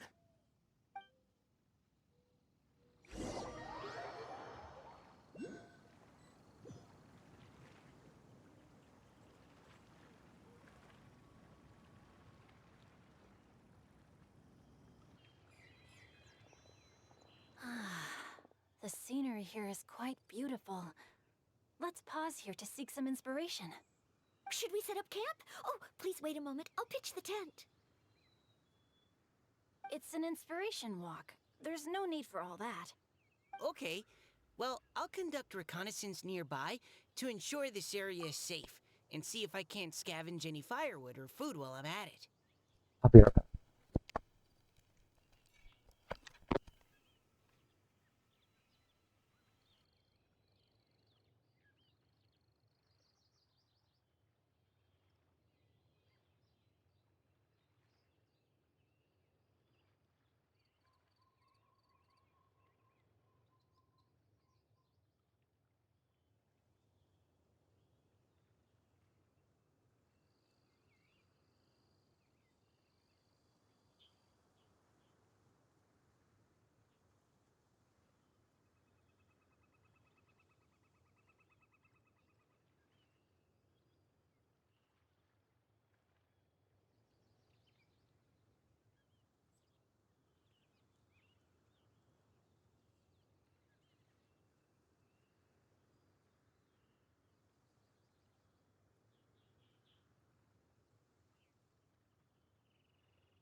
Wait, reconnaissance?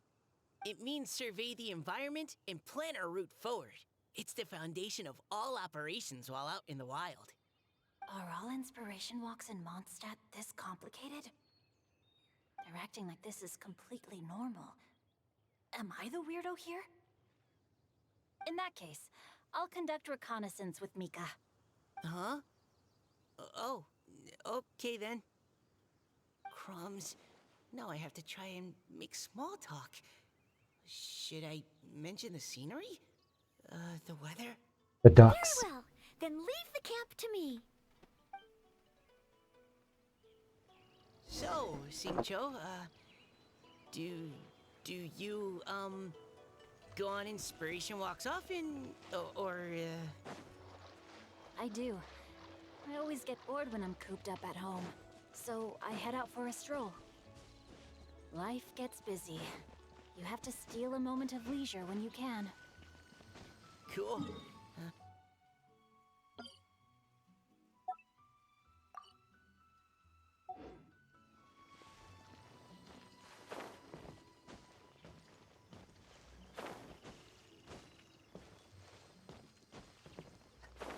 Alright, I'll come back.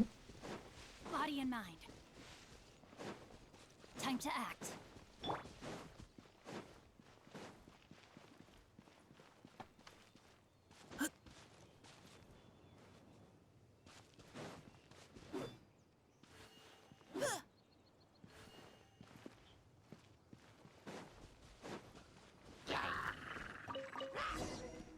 Body and mind. Time to act.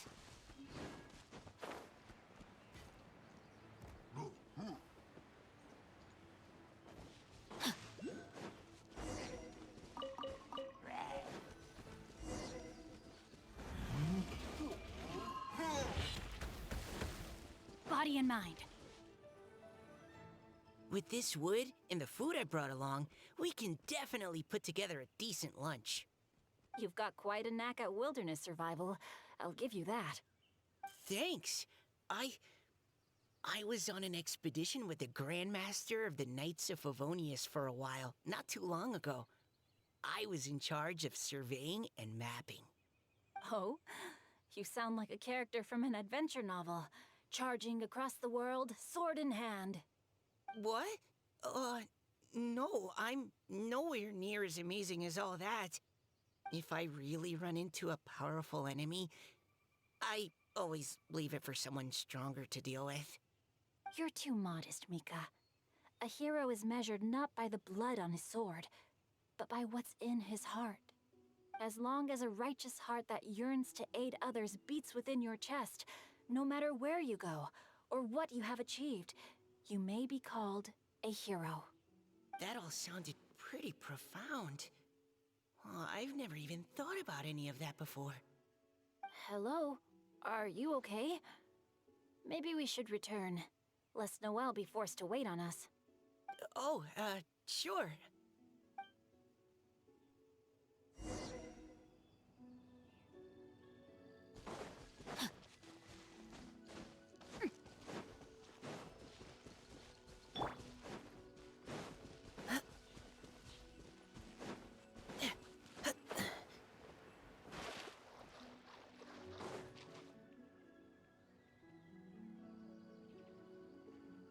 But you're back! Did everything go smoothly? Do you need a cloth to wipe the sweat from your brow? Huh? No need, thanks. All clear. There's no danger in the vicinity.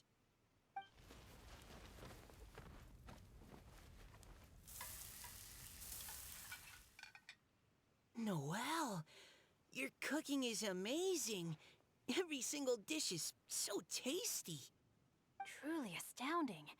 I never imagined it was possible to enjoy such a satisfying meal in the great outdoors. Really? Then what do you usually eat when you're out on an inspiration walk? Oh, well, since I usually sneak out from home, I just grab some dried snacks to take with me. Add in whatever fruit I pick along the way, and that's my lunch. By sneaking out, you mean running away from home? That's right. Or sometimes I'll tell a cover story like, I'm going out to take care of business. But if you get caught, won't you get disciplined? So just don't get caught. Huh. Anyway, did anything interesting come up while you were out scouting? Well, Xingqiu and I talked about what it means to be a hero. Now that I think about it, by Xingqiu's definition, You should be considered a hero too, Noelle. Huh? Me? You're always happy to help everyone in the Knights of Favonius. Not only that, but whenever we're out training, you help out the citizens of Mondstadt. Oh, remember that time when a giant boulder was blocking the road? You cut it in two with a single blow. Oh? Sounds like she has both a heroic spirit and incredible martial prowess. Don't. Oh, please don't praise me like that. We should talk about what we came here to do. Finding inspiration. Miss Hutao said something about pocketing our poetic thoughts. But so far, all we've done is gather some firewood and cook lunch. I have no idea what to write. You can write about anything. Looking at Cor Lapis, one can't help but wonder if one's own heart is as bright and clear as jade. Observing silk, so bright and beautiful, one pauses to consider whether it ever feels the sadness and sorrow that humans do. So, we have to connect our internal world with the external one? Exactly. But that's just one of many possible methods. Perhaps you might gaze out at the bridge in the distance and see a woman leaning on the railing, looking as if her heart is laden by sorrows that even the rushing waters below cannot wash away. Huh? Wait! I saw her at the gala yesterday. She wrote one of the riddles we answered. Why don't we go say hi?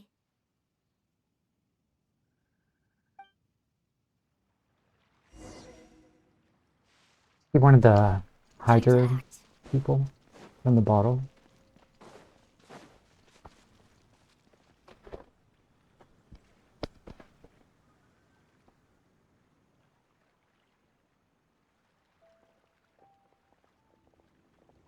Hello, ma'am. How fortuitous it is that we meet again. Hello. Are you here on your inspiration walk too? Yes. Allow me to introduce ourselves. I am Xingqiu, and this is Noelle and Mika.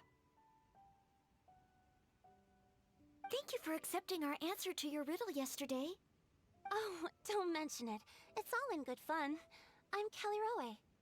So, Miss Caliroe, are you from Fontaine? Calaruhe. That's right. I was traveling in the area and just happened to see there was a poetry event being held at Stone Gate. It looked fun, so I thought I'd drop in. Your riddle yesterday made quite an impression on me. It was uniquely evocative. Have you studied Liyue poetry before? I haven't, actually. I've just picked up a few things here and there from chatting with people throughout my travels. Amazing! So you're a natural poet. We noticed you standing on the bridge from quite some distance away. Are you drawing poetic inspiration from the flowing current beneath your feet? I haven't finished my poem yet. The water here was just so peaceful and calming. I stopped for a moment and lost myself in admiring it. Well, since we're all here, why not head back with us to the venue for tonight's festivities? It's getting late after all. Huh? Are you sure? We can walk and talk. Perhaps the mingling of ideas will give rise to new inspiration. I'd personally like to hear Miss Callie Roe's couplet. I'm sure I can learn something. Well, if you're all in agreement, I've got no reason not to join you.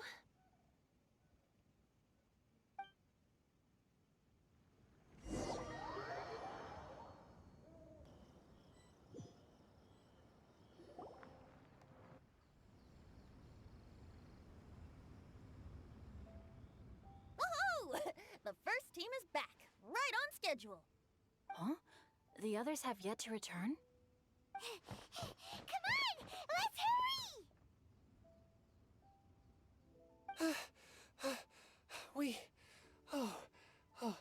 We're not too late, are we? Just how far did you all go? Everyone catch your breath. Come on, deep breaths. 1, 2. Now, don't panic. The party hasn't started yet. We made it! Oh, Paimon's exhausted. Paimon gets tired if she has to fly too fast. Oh, not to mention dropping all those leaves. Paimon's hands are cramping up. Huh. Sounds like someone needs to exercise more. Huh? You guys picked up a new teammate while you were out? Indeed. This is Kelly Rowe. I believe you'll remember her from yesterday, though you weren't introduced. Hi, everyone.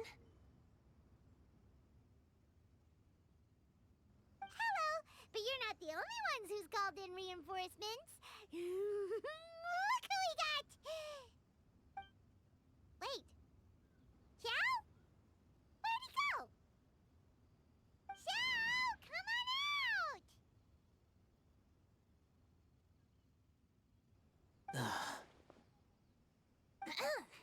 Now that we've all regrouped, let's... Huh. Scratch that.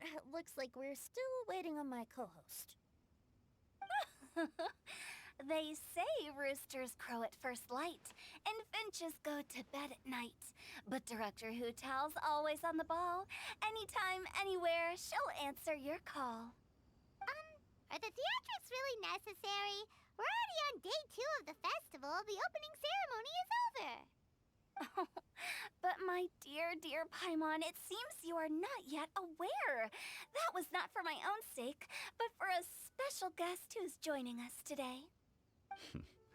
Director Who's manner is as exuberant as ever. It always makes quite an impression. Oh boy!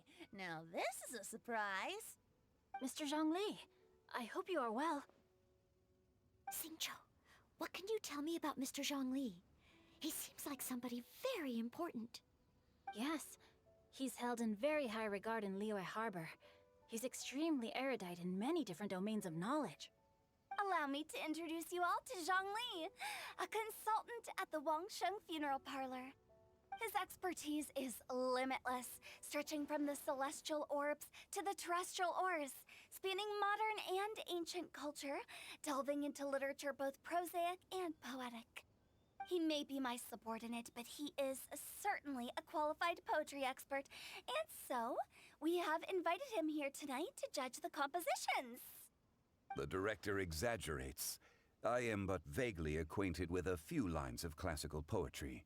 Should you consider me to be remiss in my appraisal of your own compositions, please correct me. Yeah, enough with the modesty already. If I didn't know better, I'd say you seemed nervous. Just focus on judging. Please rest assured that I shall rise to the occasion, Director. Let me do a quick count. 1, 2, 3, 4. Great! Equal numbers on both sides. Huh? Are you counting me too? Okay, fine. But consider this a favor. With our Fontaine friend present, perhaps we should rename this event to the Three Nations Congenial Poetry Gala. Also, I'm just noticing that Paimon should only count as a half teammate at most. That kind of puts Team Traveler at a bit of a disadvantage. Well, how about this? I'll join in as well. Director Hootal, here to help out in your hour of greatest need. What does everyone think? Naturally, the more the merrier. Being the host of the festival shouldn't stop you from having the chance to enjoy it like the rest of us. Then, it's settled. Everyone else in the audience, feel free to join in too and support your favorite team. What about me? Shall I keep track of the score? No need for that. The teams are just a formality. We're all friends here, and this isn't intended to be competitive. But what do you think, Judge Zhongli? I concur, Director. Moreover, it would be disingenuous to impose upon our friends from Mondstadt and Fontaine a competition in which they are judged on how rigorously they can adhere to Liyue poetic conventions. Since this is a congenial poetry gala, should we not begin with inspiration and finish with friendly conversation? The aim being for all participants to enjoy themselves. That's a relief. I was so nervous about this, but it sounds like it's gonna be pretty relaxed. Couldn't have asked for a better judge. Zhongli said everything I was supposed to say, only far more eloquently. So, without further ado, I shall pass the baton to Venti. No problem. Friends old and new, put on your thinking caps and take a deep breath of fresh air. The second stage of our poetry gala will now commence. Matching couplets. Perhaps I could break the ice with a humble contribution to inspire others to share their brilliance. Please listen to the first line in the couplet. Lounging in luxury inside a Shinue kiosk booth, delighting in countless contemporary tastes. Anyway, What? He managed to think of one already? Oh, he seems like a real expert at this. Shinue Kiosk. Should that be paired with Lily Pavilion? Or are they too similar for a couplet? Oh, this is pretty difficult. Shinue Kiosk. Contemporary tastes? I guess I should pair the modernity of their VIP dining experience with an emblem of the past. Ah! Maybe where I was training that one time. That was quite ancient. The weather was terrible that day. Okay, I got something. Surrounded by history, outside a Tianheng Pass pavilion, as lightning sets the boundless tenebrous skies ablaze. Wow! Chongyun completed the couplet! Tenebrous. Shinue Kiosk is a renowned modern restaurant, while the mountain pass of Tianheng is a prominent historical landmark. These two iconic locations form a complementary pair. The imagery also contrasts rather well between the two halves of the couplet. One half describing a leisurely and comfortable indoor scene, the other portraying a hazardous outdoor scenario where there is no protection from the elements. Huh? I was just describing what I experienced that day. I guess I just got lucky. Alright then. I guess I'll start the next couplet. Mind pines for Mingyun. Flesh confined to Qingse. Spirit striding high on Zheyun's clouds. Oh, Chongyun, you dark horse. Looks like you came to play today. This conjures the image of one with lofty aspirations, whose life is limited to a small town, but who awaits the opportunity to one day ascend above the clouds. The use of various locations for their symbolism is quite novel indeed. Oh! Soul shines like jade stone, dressed in finest silkwear. Lucent heart still beats within me now. Wow, how did Noelle do that? A superb line. It employs the metaphor of precious stone to describe one of noble and moral character, with a pure and clear heart. The symbolism in this case is centered around objects, truly the work of a skilled poet. That was a commendable couplet. All thanks to your guidance while we were out on our inspiration walk. I'd like to start the next couplet. Up into the misty karst, down among the grassy marsh, all for lotus seed and bird egg soup. Lotus seed and bird egg soup? What is it, Diona? Did you think of a second line for the couplet? No. Everyone's poems are so complicated. I need more time just to understand them. But when I heard lotus seed and bird egg soup, it made me think of berry and mint burst. Maybe because I mixed a similar drink recently. North beyond the Starfell Lake, south across the windswept plains. Just for berries squeezed and mint infused. No wonder everyone praises the traveler so highly. You answered so quickly. Both halves of this couplet require intimate knowledge of the terrain in question and the local plants that may be found there. The two of you are clearly both seasoned travelers. Does this mean I helped? Meowza! Hey now, Zhongli. Don't just praise everything you hear. You should question and press them a bit. Don't worry about upsetting anyone. After all, I'm here to take the heat. Then allow me to try another. Qingxin has no heart. Still, it soothes the human heart. Is she talking about the medicinal effects of Qingxin? This is a hard one to match.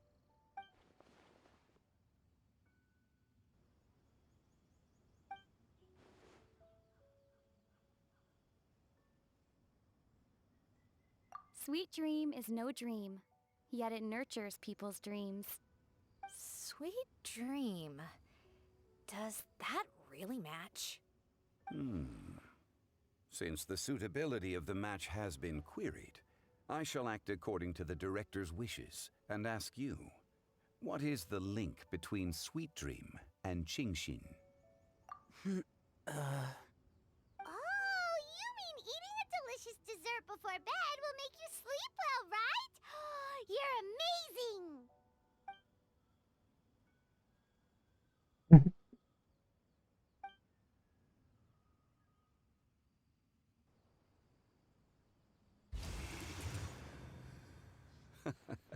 Then I agree. The two halves of the couplet match. This point is well deserved. Points for me, points for thee.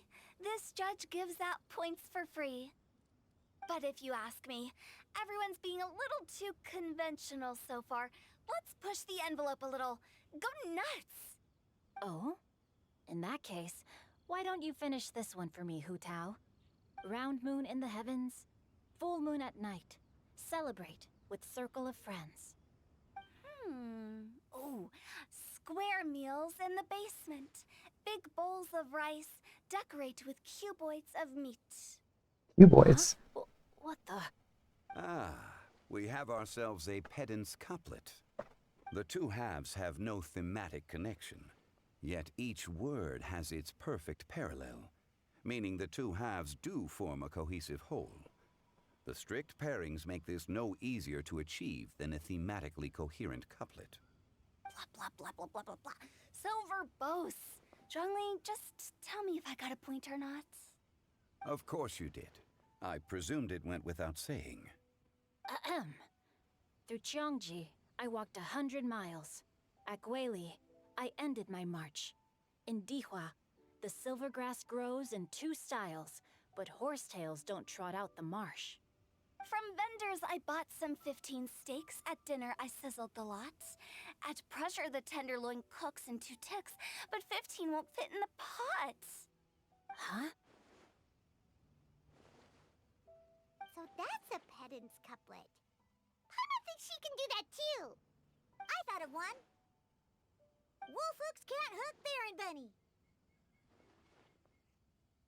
Aw, that's a cute couplet. Sweet flowers can't outsweet Sister Barbara. Huh? Now, that's the passion we like to see. Although, unfortunately, your response was technically one word too long. In that case, Whopper flowers can't whop Jumpy Dumpty. Oh, this Mondstadter's got talent. Whew. I'm so relieved I at least managed to get one. Nestling by a roaring fire, scent of tea wafts from the stove, reading through the heart of clear springs. Wow, Noelle came up with another one! Come on, match the couplet. Paimon knows you can do it. Do you really think Paimon has what it takes? Fine, Paimon will give it a whirl. Nestling by a roaring fire, scent of tea wafts from the stove, reading through the heart of clear springs. Seething in the pouring rain, sword of pain swipes at my foe, beating up the eye of the storm. What? Really? Yes, very good. The image of challenging powerful foes in the harshest of conditions seemed to manifest before my eyes, and it was perfectly juxtaposed against the atmosphere of leisurely reading with a cup of freshly brewed tea. Really? Maybe Paimon has a knack for this after all. It appears that my services as a judge are no longer needed.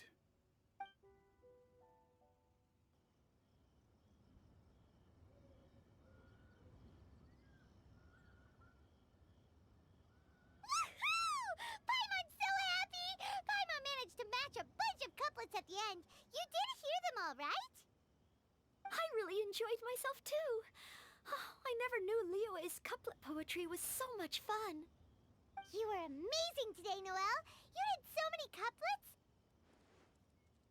Paimon especially liked your one about reading Heart of Clear Springs. Paimon never could have thought of that.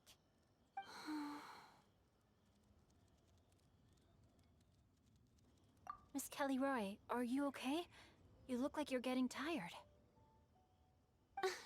Don't worry, I'm fine. Thanks for asking. Although, I do have a question I'd like to ask. Have all of you read Heart of Clear Springs? I haven't actually read it. My dad told me the story once. It's about a spring fairy and a young boy. Oh, yes. The story of a spring fairy who left her homeland and met a boy under the moonlight in a faraway land. The boy poured out his heart to her, and she listened to his stories. Over time, the boy grew up and began to develop feelings for the spring fairy. But the spring fairy didn't understand human love and was afraid that making a promise to him would ultimately end in tragedy. And so, I don't know if Diona's father mentioned the part about the kiss to her. In the end, the spring fairy left the boy and was never heard from again. Ah, yes, that's it. Many years went by, and the boy became an old man, but he never stopped believing that the fairy was real and not just a dream. Sounds like a tragic tale. So, what do you guys think of the spring fairy in the story? I'm sure she made her decision with the best of intentions, but the boy couldn't hope to understand why she left. It's a shame that the misunderstanding never got cleared up. Well, do you think she should go back and see that boy again, if she ever had another chance? Now? But isn't he an old man by the end of the story? Isn't it a bit late? What if it just led to more regrets? Oh, sorry. Oh, maybe I'm being too pessimistic. If Paimon was that boy... Actually, Paimon would definitely want to see the spring fairy again, no matter how old Paimon got. After all, she's the love of his life, right? I see. Oh? Looks like the party's still going strong over here. Are you coming up with more couplets? Need my help? Stick to hosting, Tone Deaf Bard. If you get involved, you'll only match every couplet yourself and not leave any for the rest of us. I never knew you had such a high opinion of my abilities, Paimon. But the couplet games are all over now. Tomorrow's theme is freestyle poetry. Callie Rohe is the spring fairy. Do we have to share our own poems with everyone? That's right. If you're not feeling confident, don't worry. It's never too late to register for Venti's Poetry Cram class. I'll sign up. Oh, me too. Hold on there, Buster. Before you start peddling your classes, just how much freedom is there with this freestyle poetry exactly? Aren't there any requirements at all? It's as free as the winds that blow, and there's nothing freer. There are no limits to genre, form, content, or anything else. So long as it comes from the heart, you're welcome to put it into poetry. Give it a try. There's no better chance to express your innermost thoughts. Whoa, that's almost too much freedom. Paimon can't decide which way to go. Our travels? Or maybe all the food that the travelers cooked for Paimon. Will you come too, Kelly Roy? Paimon wants to see what you write. Oh, yes. I'll be there. Ugh, my nose is starting to itch again. All right, I shall leave you to privately ponder your poems and bid you all good night. See you tomorrow.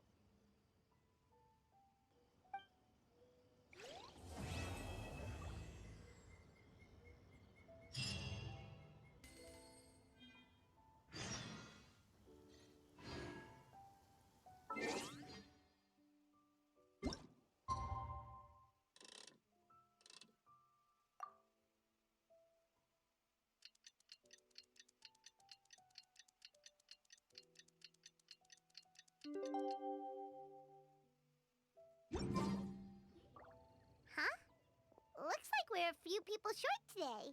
Morning, friends. Singcho said he wants to take some time and focus on writing poems, so he'll join us later. Noelle has other duties today, so she asked me to tell everyone not to wait up for her. Oh, okay. Well, never mind. What about Kelly Roy, though? She said she'd be here. I got here really early, but I haven't seen her yet. Are you talking about the girl with the blue hair? I saw her on the bridge near Dihua Marsh during my morning training. She looked a little upset, so I didn't want to disturb her. Upset? Oh no, what should we do? Was it something we said last night? Oh, Paimon's worried. I agree. If she's run into some kind of trouble, I'd like to help her. Huh? You're all going? Then I'm coming too. Shall we start with the bridge? We're all here a little early, so there should be time. Good idea. We'll be back in a jiffy.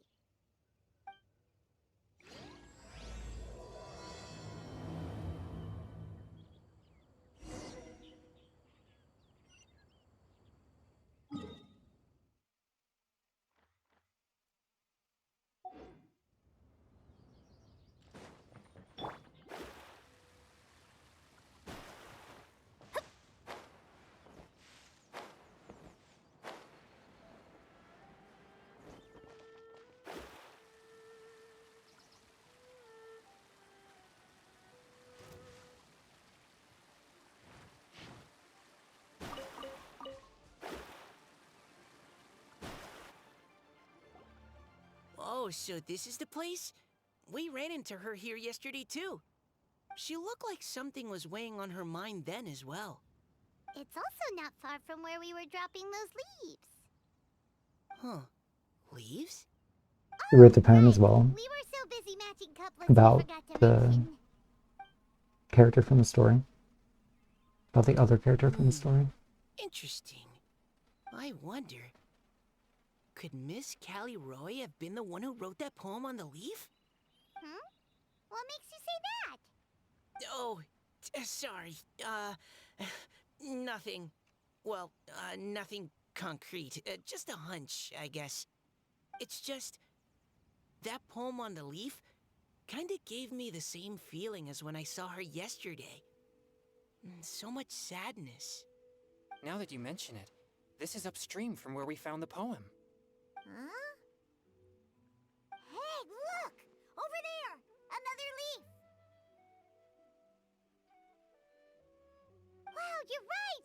And this one has writing on it too! After that leaf!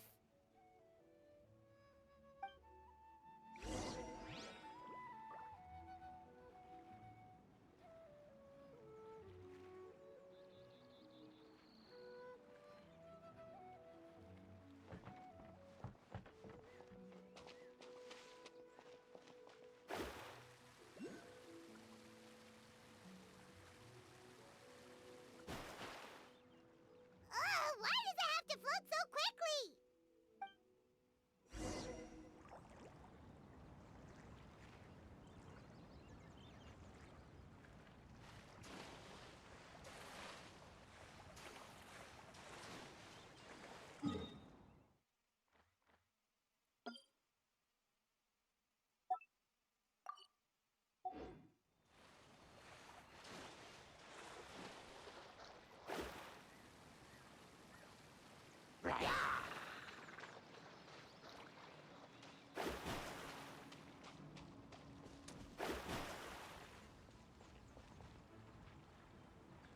Can't you just fly over and grab it? But Paimon...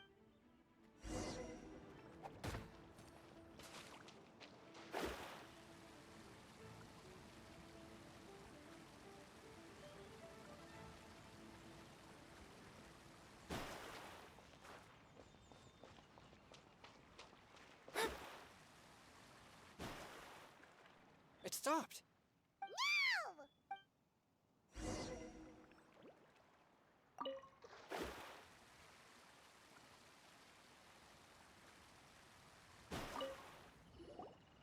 Whew, we finally caught it. Are the words still legible, or have they been washed out? Looks like the ink's intact. Let Paimon take a look at what it says.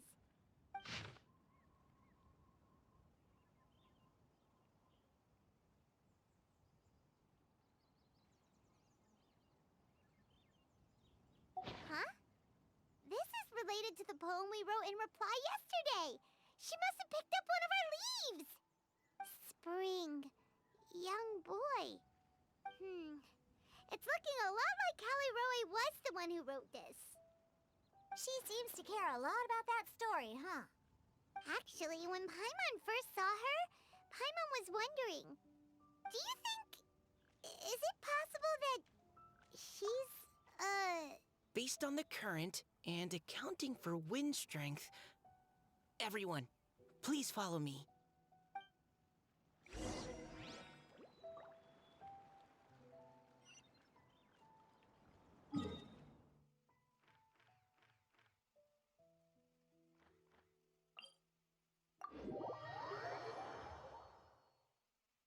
This should be far enough upstream.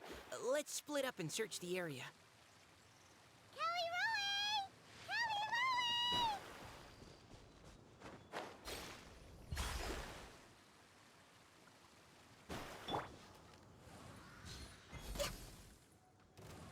Ah! She's surrounded by hilly churls! Let's go save her!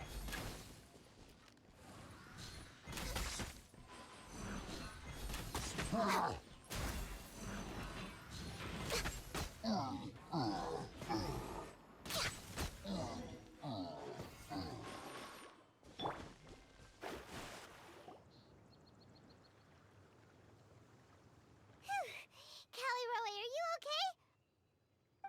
What's that? It's a huge water droplet. Callie Ray. This is exactly what I saw the other day. That's not well. Huh? Why are you all looking at me like that? Oh no! My body... is it... That voice is definitely Callie Roy's. How did this happen? Please wait a moment. Oh no. Did I use up too much energy? How did you... What's going on here? Miss Callie Roe, are you some kind of adeptus? No. I'm so sorry for deceiving you all for so long. Actually, I'm an Oceanid who flowed here from Fontaine long ago. What's an Oceanid? Ah, the Grandmasters mentioned them before. The Oceanids were the familiars of the former Hydro Archon. They all fled Fontaine after the Archon died and settled across the world. That's correct. Though, to tell you the truth, I can't even completely recall how I found myself here. I have a vague impression of my ancestral home, but I can't recall clearly anything I saw on my journey. All I know is that by the time I arrived in Mondstadt, I had lost most of my power and couldn't even sustain a physical form. Eventually, I settled in a place called Springvale, where I slowly began to regain my power. Springvale is a serene and beautiful place. The water that flows through there is clear and pure, just like the hearts of the people who dwell there. So you're the Spring Fairy of Springvale? Yes, Diona, and I remember you too, you know. When you were little, you often came to the spring at night to speak with me. Really? You're not messing with me, are ya? I always thought that was just a local legend. Your favorite little pillow, the fish one? Its name is Bubbles, is it not? Yup! All those childhood memories. So they weren't just a dream. So, if this is true, then all those things written on the leaves... I see. So you were the ones who found my leaf. Well, you are correct. The Spring Fairy and Heart of Clear Springs is me. No wonder you were asking us so many questions about it. So, the boy from the story... Is Finch. always loved listening to people's dreams, and still do to this day. Whether they're beautiful, sad, or filled with emotions I couldn't understand at the time. One night, a little boy came to the spring. The tears that fell from his face were more fragile than a moonbeam and purer than the morning dew. I like humans and wanted to understand them better. I also wanted to make sense of the feelings contained in his tears that were then a mystery to me. Yes, we often met under the stars, sharing our stories with one another. Sometimes, we'd stay up all night and see who would hear the first bird chirping from the boughs, or the first cicada of summer. Aw, that sounds lovely. But one day, just like the book says, I saw an emotion in Finch's eyes that I couldn't reciprocate. I felt out of my depth, in uncharted waters. But I knew all too well that we Lockfolk face a very different fate from that of humans. Whatever was happening, I didn't want it to lead to Finch writing a chapter of his life that he would later come to regret. Lockfolk. So I fled and never appeared before him again. Oh, Callie. My strength returns very slowly, and even after decades, I can only sustain a physical form for a very short time. I once hoped that Finch would be able to move on and meet me when the stars in the night sky have all gone out.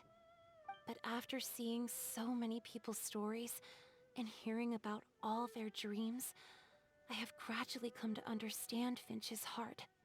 This feeling of wanting to respond to his feelings is surging relentlessly in my chest, and I can no longer restrain it. But I'm also scared. Scared that if I go and see him now, I'll bring nothing but disappointment and even more pain when it comes time to part. Oh. It really is a difficult choice. Please go see him. Huh? I know Grandpa Finch, and he's a really kind person. When I was struggling to learn how to draw maps, he was always encouraging me, telling me not to give up, always keep trying, and get out there and have some adventures. He often tells me stories about his past, but I've never once seen a look of regret or sadness in his face. And even though Grandpa Finch loves adventures, he still stands there by the spring, every day, as if he's waiting for something. I believe that he's serious about his feelings for you, Miss Callie. He's never stopped hoping that he'll see you again one day. So if you want to see him too, then what are you waiting for?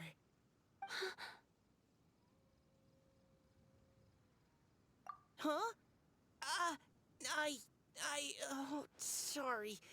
I think I got a bit too excited and I just thought, well, it just sort of came out.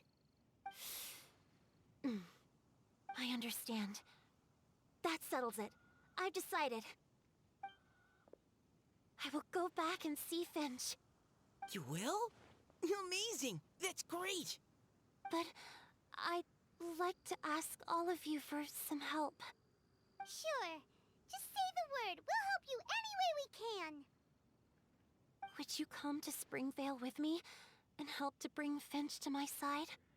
I cannot maintain this form for much longer, and I'm worried others will see me how I was just before. Leave it to me. I'm really close with Grandpa Finch. Also, please keep Finch's in my secret.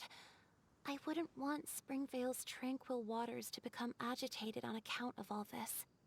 Your secret is safe with me. I won't tell anyone. That's a promise. Great.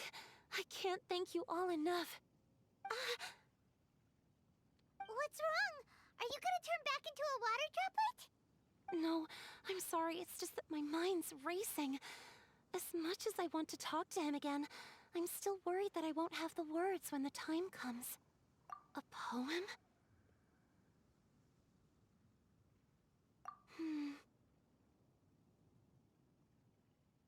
Okay, good idea. I'll write him a poem. And it will be called Heart of Clear Springs.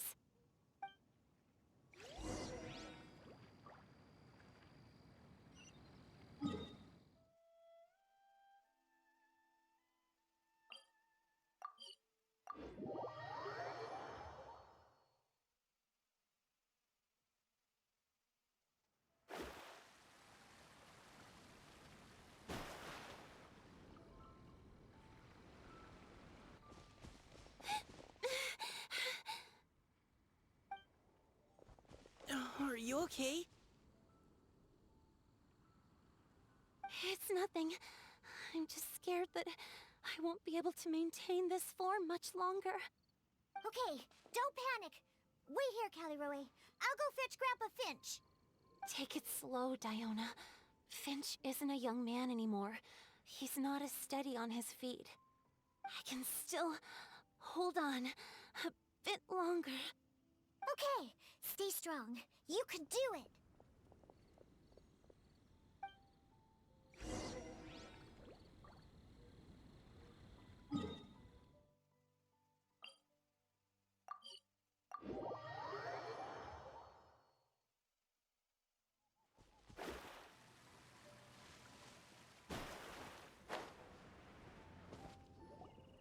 Grandpa Finch!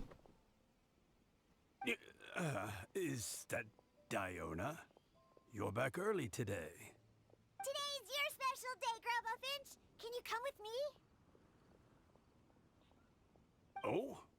Well, where are we going? Over there, to the waterfall. Did you catch a nice little fishy? Just come with me already. This is extremely important. But I promised your father that I'd go to Grandpa Finch! All right. All right. No need to get worked up. I'm right behind you. That's more like it. Now come on, I'll help you. Draft's daughter is just like him when she's on a mission.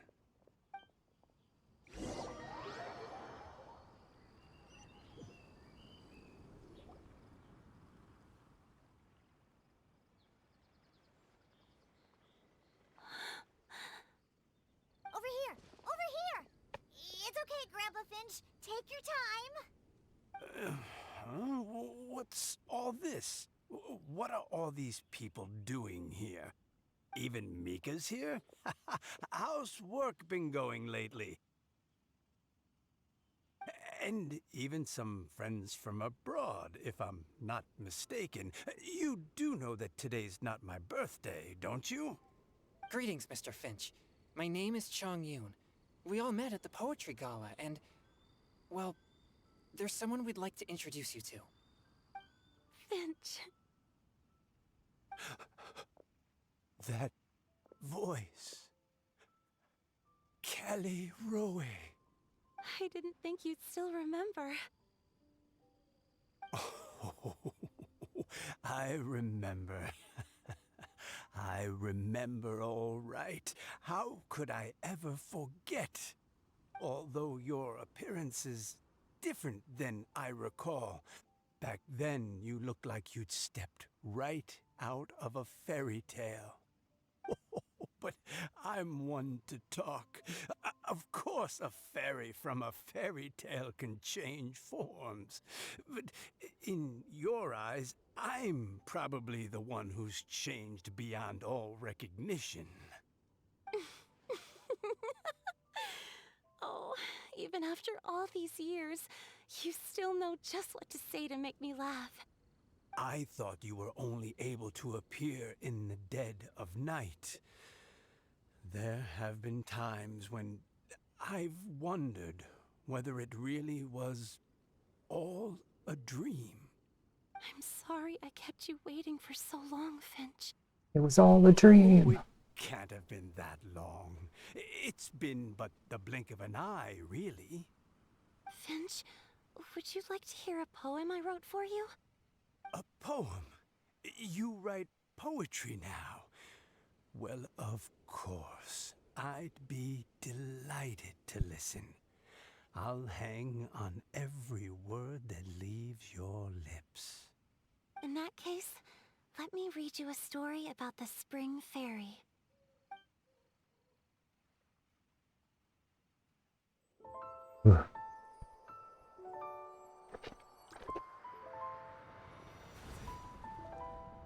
Far from my native land I roamed. In streams I slept, many seasons I met as the sun set and rose. I searched for a garden to call a home, and the moonlight ebbed as the water flowed. A soft breeze beckoned me unto a spring. Sleep, weary wanderer, your journey is over. May the dancing petals sweeten your slumber. At dawn, I hummed the melody of a distant stream, and the songs in the night serenaded my dreams. A boy's tender tears trembled through the water, stirring me more than any starlight sonata. He wove me a wreath from past petals and future buds. I crossed beyond the veil of dreams to the realm of flesh and blood. Look at the love that shines from his eager gaze. Answer the call of his heart, lest this moment go to waste. The kittens and fireflies invited my heartstrings to sing, but I was a stranger to the melody of mankind, and knew not how this tune should begin. As the river of dreams trickled into the ocean blue, every time a crystal fly flapped its wings, older it seemed he grew. But I learned to fathom human ways each stumbling step I took, and clouds of confusion became crystal clear in the vulnerable verse I wrote. As seed yearns for soil and trees for the sun, a once foreign melody inside my heart sung, and it cried out your name on every string it could strum. Now, I give my dream to you. May it be in your slumber a sweet spring to quench your thirst. Now, I hand my heart to you, praying my belated promise might meet, still with your trust.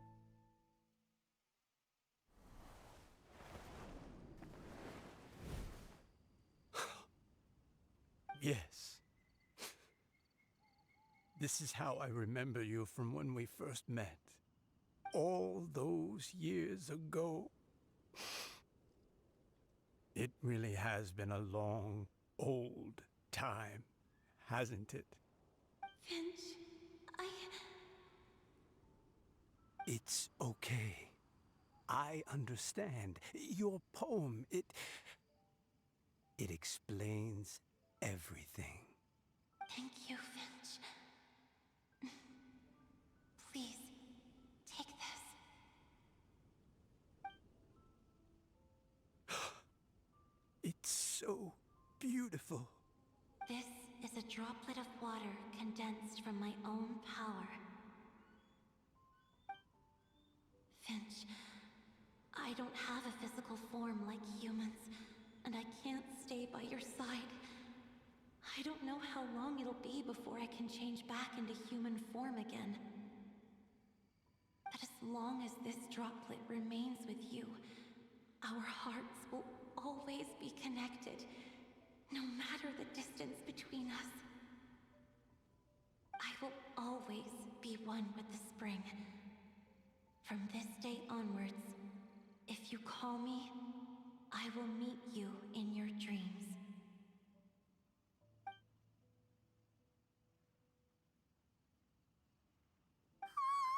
It's so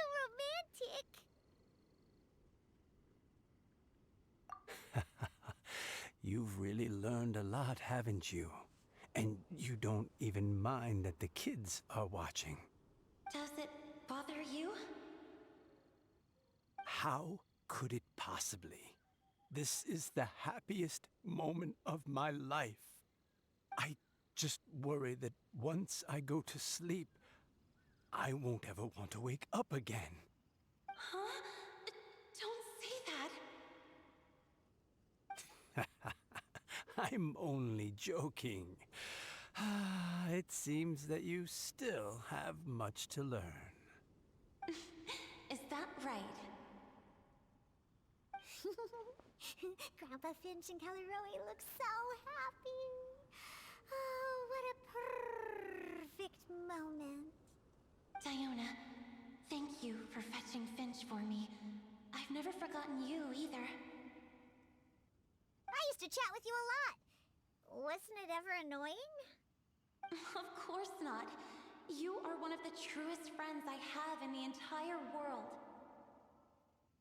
That's why I gave you your gift, so that a part of me could always be with you. Huh? Wait. So is Diona's ability to mix delicious drinks from disgusting ingredients a blessing from this water spirit? And if so, is it also possible that my pure yang spirit is a gift from some being?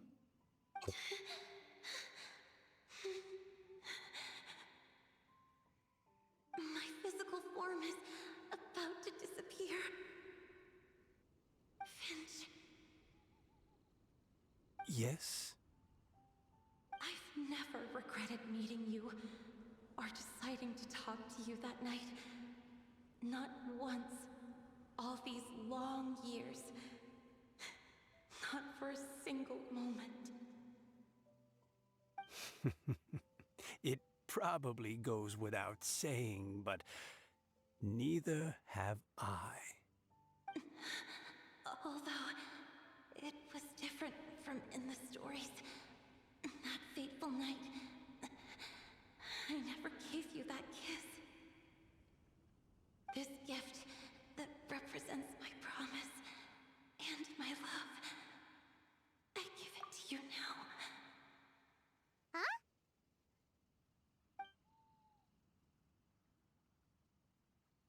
It's okay, everyone. She's gone now. What? But Paimon didn't get a chance to say goodbye. Grandpa Finch? Don't worry now. She hasn't gone far. Just like she said, she'll always be one with the spring, by our side and in our dreams.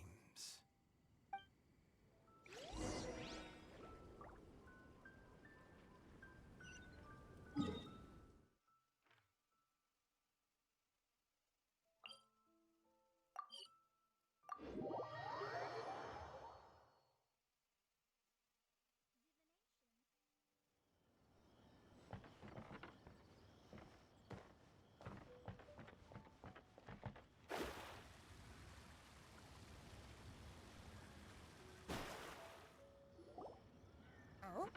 Hey, you're all back! And it looks like you're in much better spirits than before. Hu Tao's a step ahead. She's already talking about printing a poetry anthology. She said she can't wait for everyone's final words because I'm itching to pull the trigger. By which I assume she meant she eagerly anticipates receiving everyone's freestyle poetry submissions to help her close the deal. Where have you all been? I've been waiting here forever. Perhaps they lacked sufficient inspiration and wished to have an emergency communion with nature. And with any luck, I'll bet they heard some fine poetry along the way. Tone deaf, Bard! Does this mean that right from the start you...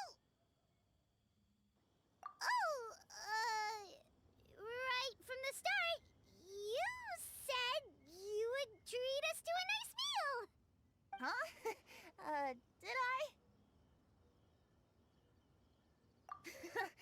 Very well. Since the traveler agrees, then it looks like I can't escape this time. Diona! Dear Diona, could I trouble you to fix us a couple of your delicious beverages? You wish. All right. Well, normally I'd never agree, but since I happen to be in a good mood today, Huh? So, just what have you guys been up to all this time? Why does it feel like there are some unspoken words hanging in the air here that everyone is privy to but myself? Really? Must be the breeze. You're reading way too much into it. Yeah, that's right. We're just, taking a walk. Inspiration walk, since it worked so well last time. So even Mika's in on it? Chongyun, how about you tell me what happened on the sly? I've just remembered that I heard about a haunted house recently that you'll definitely want to check out. I'm willing to bet that even your pure Yang spirit won't be able to scare off these demons. I appreciate the gesture, but no thanks. Not this time. And I'm starting to think that maybe this pure Yang spirit isn't such a Good for bad you. thing after all. Huh? Hmm? What the? What's gotten into you? Okay, that confirms it. I call shenanigans. Something big definitely went down here.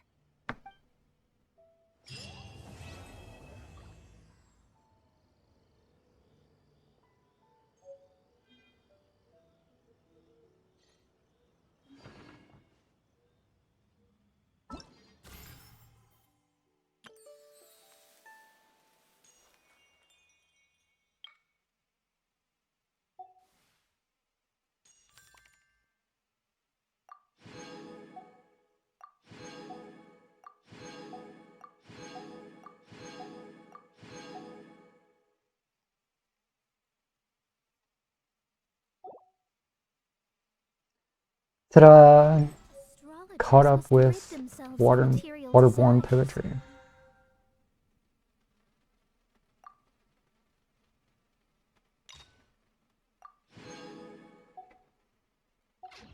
Only by ridding oneself of clutter can one